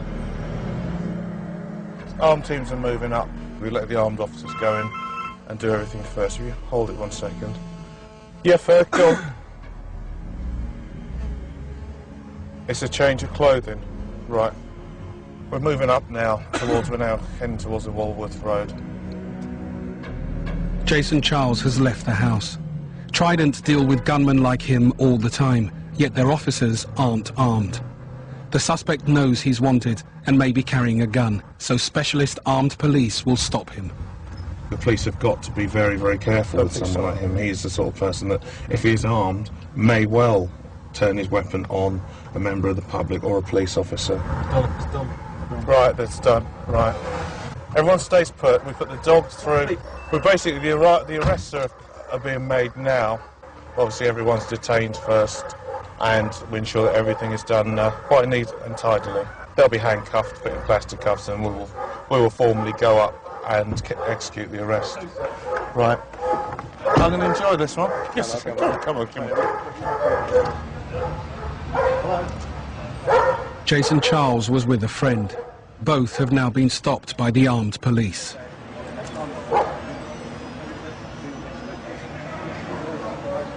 Right, Jason, listen to me. It's 20 to 12, yeah? You've been arrested for attempted murder, all right? That occurred on the 3rd of March of this year. You don't have to say anything, but it may harm your defence if you do not mention, when questioned, something which you later on in court, if you do say will be given in evidence. Do you understand that? Jason, do you understand that? OK, that's a yes for now. Jason Charles is not carrying a gun, so the arrests have been made without risk to anyone. Another good Trident operation, yeah.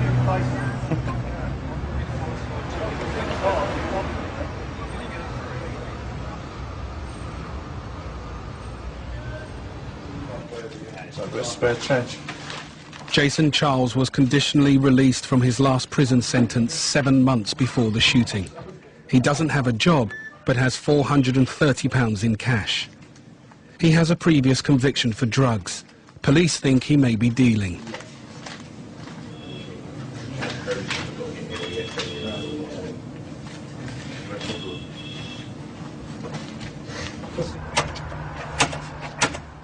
With Jason Charles safely in custody, Trident want to find his gun. They are going to search the house he was in earlier. They don't know who's inside. It's 2 a.m. They don't get a welcome reception. No, you don't do that. That's the first thing that you don't do. We're police officers, all right? All right, there's kids in here, for fuck's sake. Well, fucking calm it down then. Trident want quick access to every room to prevent the disposal of evidence and reduce the threat from people inside. It's Ed Nate, my uncle's in there. We tried asking you, I'm afraid. I told you. You tried asking you. Heard me. I said it's my uncle. Right. Should we have a chat? Right, come here. I just see she's all right. She's all right. Right, Jason's obviously been arrested. Has he? Yeah. Jason's been arrested, and we've come to search this address. Officers go into an upstairs bedroom. A teenage boy grabs a knife from the side of his bed. A big old knife next to his bed. Do you want this thing in the house with these young kids around? Right, good, we'll take that then. It's always a problem when you go into these homes to search them, when you Get out of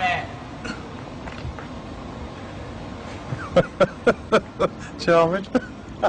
It's always a problem when you go in. You never know what weapon you're going to find. You find knives, samurai swords. You can find anything in people's houses. All you can do is, it's a 15-year-old youth with a knife. All you can do is turn and put it down, which is obviously what he did, and that's the end of the matter, really. The only disappointing thing, we haven't recovered the firearm. We've now got to obviously prove it in other ways. That's it. Until tomorrow morning. I'll wander off into the distance. Right. The day after his arrest, Jason Charles takes part in an ID parade. The man he shot picks him out. That's enough to charge him. Right, the first charge is of attempted murder. Second charge against you, that is being a prohibited person in possession of a firearm. Cox had kidnapped a man a couple of months previously, and shortly after the kidnap, he saw Cyrus with what he describes as a Beretta pistol down his waistband, basically making idle threats that he was going to get even with the guys that had kidnapped him. The name Cyrus has been about for the last 3-4 weeks, but so a number of names have come up from different selling sources. Over the last week, the Cyrus has progressed, and we're quite confident the name isn't Cyrus now, and it says that it's Siren, it's Siren Martin. Siren Martin was kidnapped on 17th of January and beaten by Marcus Cox. The whole reason for the kidnap is Siren Martin is quite a large time supplier of skunkweed, and it is widely known that he has got money, and therefore the motive for the kidnap was to rob him. Furthermore, we had intelligence to suggest that Siren Martin had left the country. A flight ticket was booked on the 6th of March, the day after the murder, and on the 7th of March he left London Heathrow to Kingston, Jamaica. With a lot of these suspects that have come up, they've all been victims at one stage of Marcus Cox. So there's obviously a lot of people out there that had motivation to do this, but without a doubt this has to be the mainline inquiry at this stage. During the kidnap, Siren Martin managed to escape before his family paid the £20,000 Marcus Cox had demanded. But Siren Martin refused to tell the police what happened. Dale, come back for it, mate. We need a bit of aggression. Although they believe Siren Martin is in Jamaica, Mark Brooks's team have a warrant to search addresses they think he used in London. They're after evidence linking him to the murder. First, they go to his family home. They don't know who might be in. Police! Police officers! Stay where you are! Police! Clear. Clear. Bathroom, bedroom. The bedroom here, which is obviously his bedroom. He's obviously grabbed a few bits and just left. The house appears to have been abandoned. A sniffer dog is brought in to search. They still need to find the firearm used in the murder. I don't think anyone would probably be that stupid to leave the gun here. If anything, they're going to throw it in a canal in a river or something like that. But knowing that the murder took place on Friday, and on Sunday afternoon at 12:40 he's flying out of the country, which is quite rapid, he's not going to have had the presence of mind to cover all the bases. So clothing, phones, correspondence, stuff like that. Hopefully we should be able to make a bit of luck for ourselves and recover some exhibits. Hello, Mark Brooks. While the search continues at the family home, Mark Brooks's team head for another address they think Siren Martin might have used. The occupier will have a reasonable amount of time to open the door. He'll be told that, and if he doesn't open the door, then we'll put it in, we'll smash it through. Even if there's no one in, we'll be going through the door and search. So one way or another, we're going in through that door this morning. The only proviso might be if they got an iron grill across here. Oh, yeah. That would be a bit of a shocker, wouldn't it? Put your head through that box. Hello? Can you open the door, please? There's no answer. They need to break through the door, but it has steel bars running through it. The team's ex-bodybuilder gives it a go. Bounce it. 40 inches. Help! Someone in it? No, don't know. 20 inches.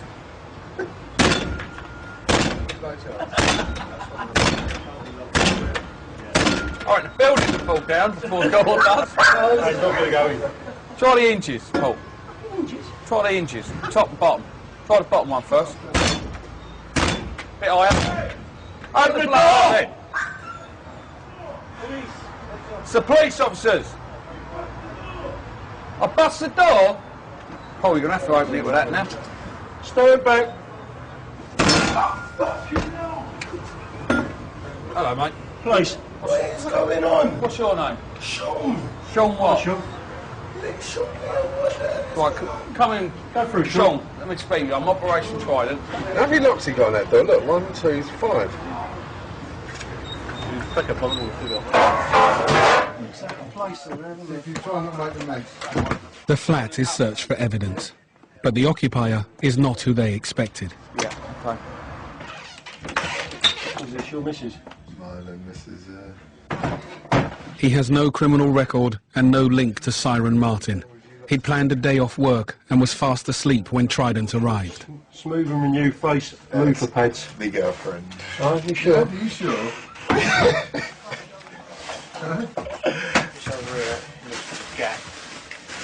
They've come with jokes, they've come with wolf dogs, so I might as well have a joke with them.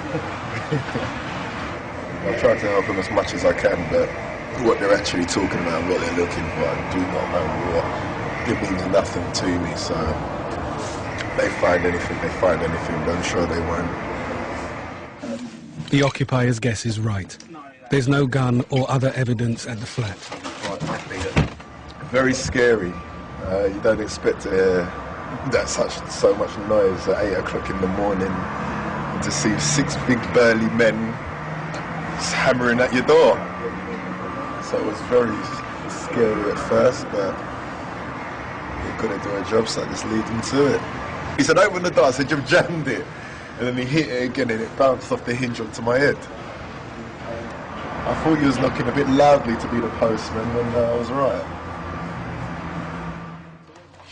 None of the teams have found the gun. But in another house, they found a bulletproof vest and newspaper cuttings about the murder. They're obviously showing an unhealthy interest in this particular case, aren't they? Some of the actual guys that do the crimes and that run in these gangs certainly like to read about their own doings.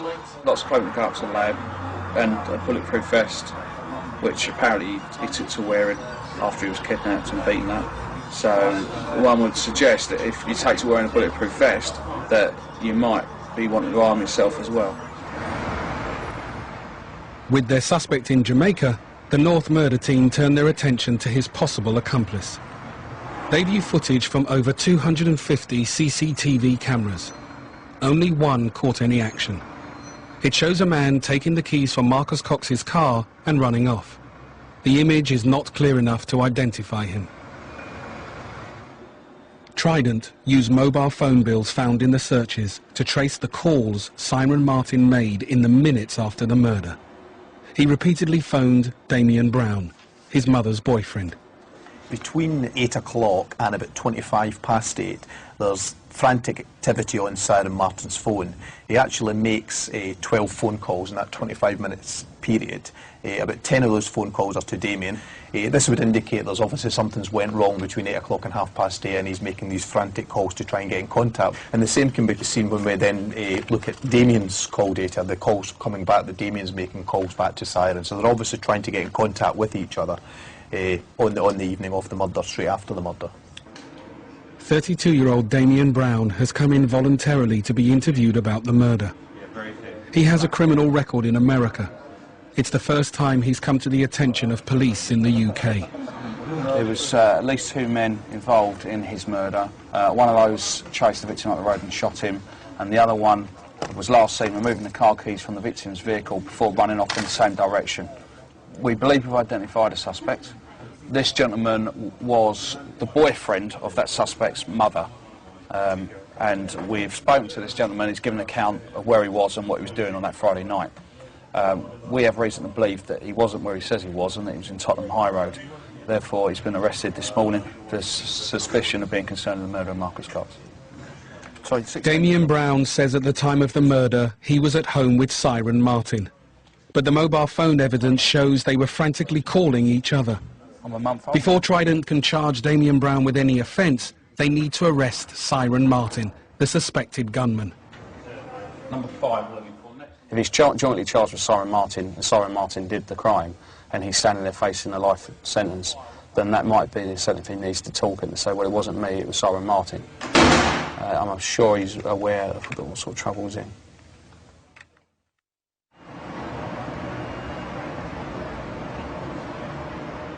So yeah, we just need Trident run ad campaigns to win public support.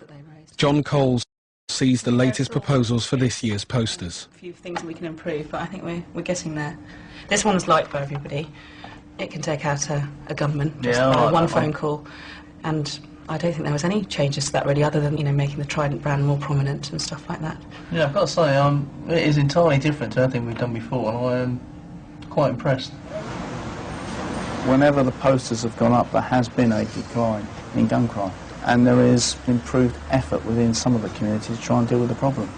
Obviously, there are going to be some people that we will never, ever reach. Some of the main gunmen will never be influenced by anything we do, whether it's posters or anything else.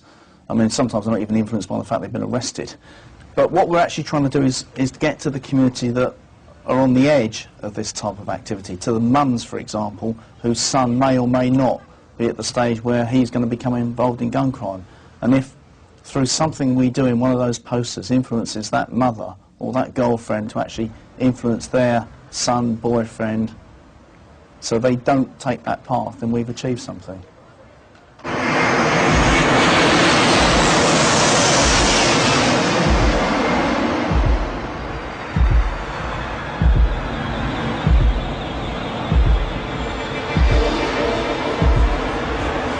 It's 6 months since Marcus Cox's murder.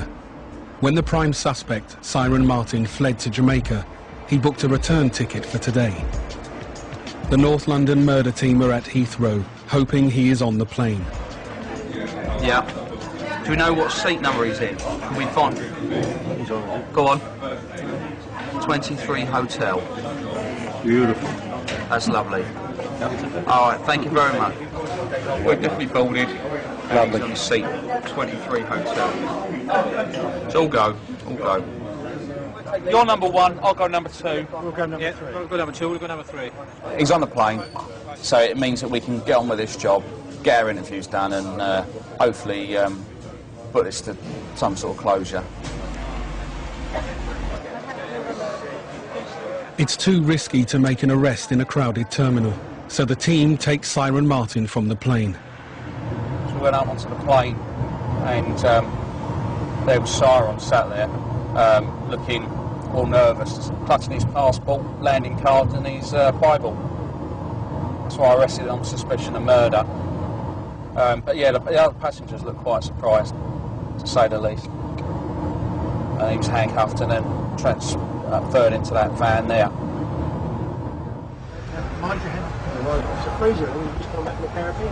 No, yeah. Siren Martin is not the usual Trident suspect. He's never been in prison and isn't known to carry a gun. Where am I? Which station am I? Take a guess. If you guess, you can leave. Collingdale Police Station. All right. Your Bible. All he's carrying is a wallet, his passport and a Bible. Sorry, it's just a long flight. Are you thirsty? Yeah. Are you hungry? No. What do you want to drink? Water. Water? Yeah, please. It'd just be tap water for that, do you? Yeah. Cold, yeah? Siren Martin was kidnapped and held to ransom by Marcus Cox 6 weeks before his murder. But in interviews, Siren is reluctant to talk about it. How did that incident affect you? No comment. Your mother has stated that you changed in your personality so much that in her opinion you were like another person. Is this true? No comment. Your mother has also stated that you took to wearing a bulletproof vest frequently, even in the house. Is that correct? No comment. Now, we've recovered a gun that was next to Marcus Cox. Did he pull a gun on you? No comment. Did he try and shoot you? No comment. Damien Brown, the suspected accomplice, also refused to comment in interview. But then he gives Trident a remarkable breakthrough. He tells them his version of what happened. My client has a statement to read at this point. Okay, you're going to record it? Yeah.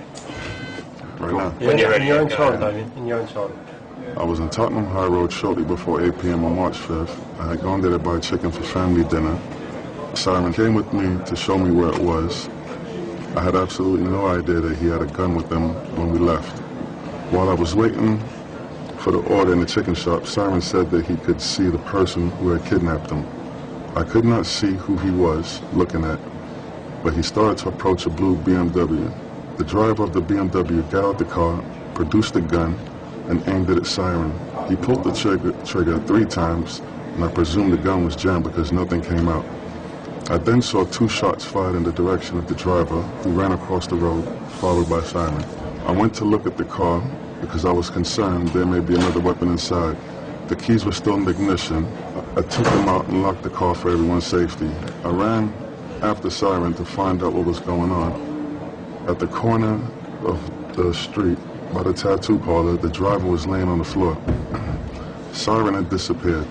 That statement is in my handwriting, but my client has signed it, dated it, and timed it to confirm that he agrees with the content. All right, if you go with DC Smith there. All right. Thank you. Damien Brown has bravely confessed to his involvement in Marcus Cox's murder. He claims he saw Marcus Cox try to shoot Siren Martin outside the takeaway, but the gun failed. He said Siren Martin was also carrying a gun and chased Marcus Cox up Tottenham High Road. Damien Brown admitted being the accomplice seen removing the keys from Marcus's abandoned car. After 6 months of complex investigation into 7 suspects who each had a motive, Trident had the right men. Anywhere this time of night we can get a bottle of Dom Perignon. You all right, mate? Okay? Yeah, man. All done. Huh? All done. How do you figure that one? I don't mean in a sarcastic sense. No, I'm not saying that. But there's no bright end to this whole thing. Well, you see it out. No. I'm just saying it took some courage to do that, and that's all I'm saying, mate, okay?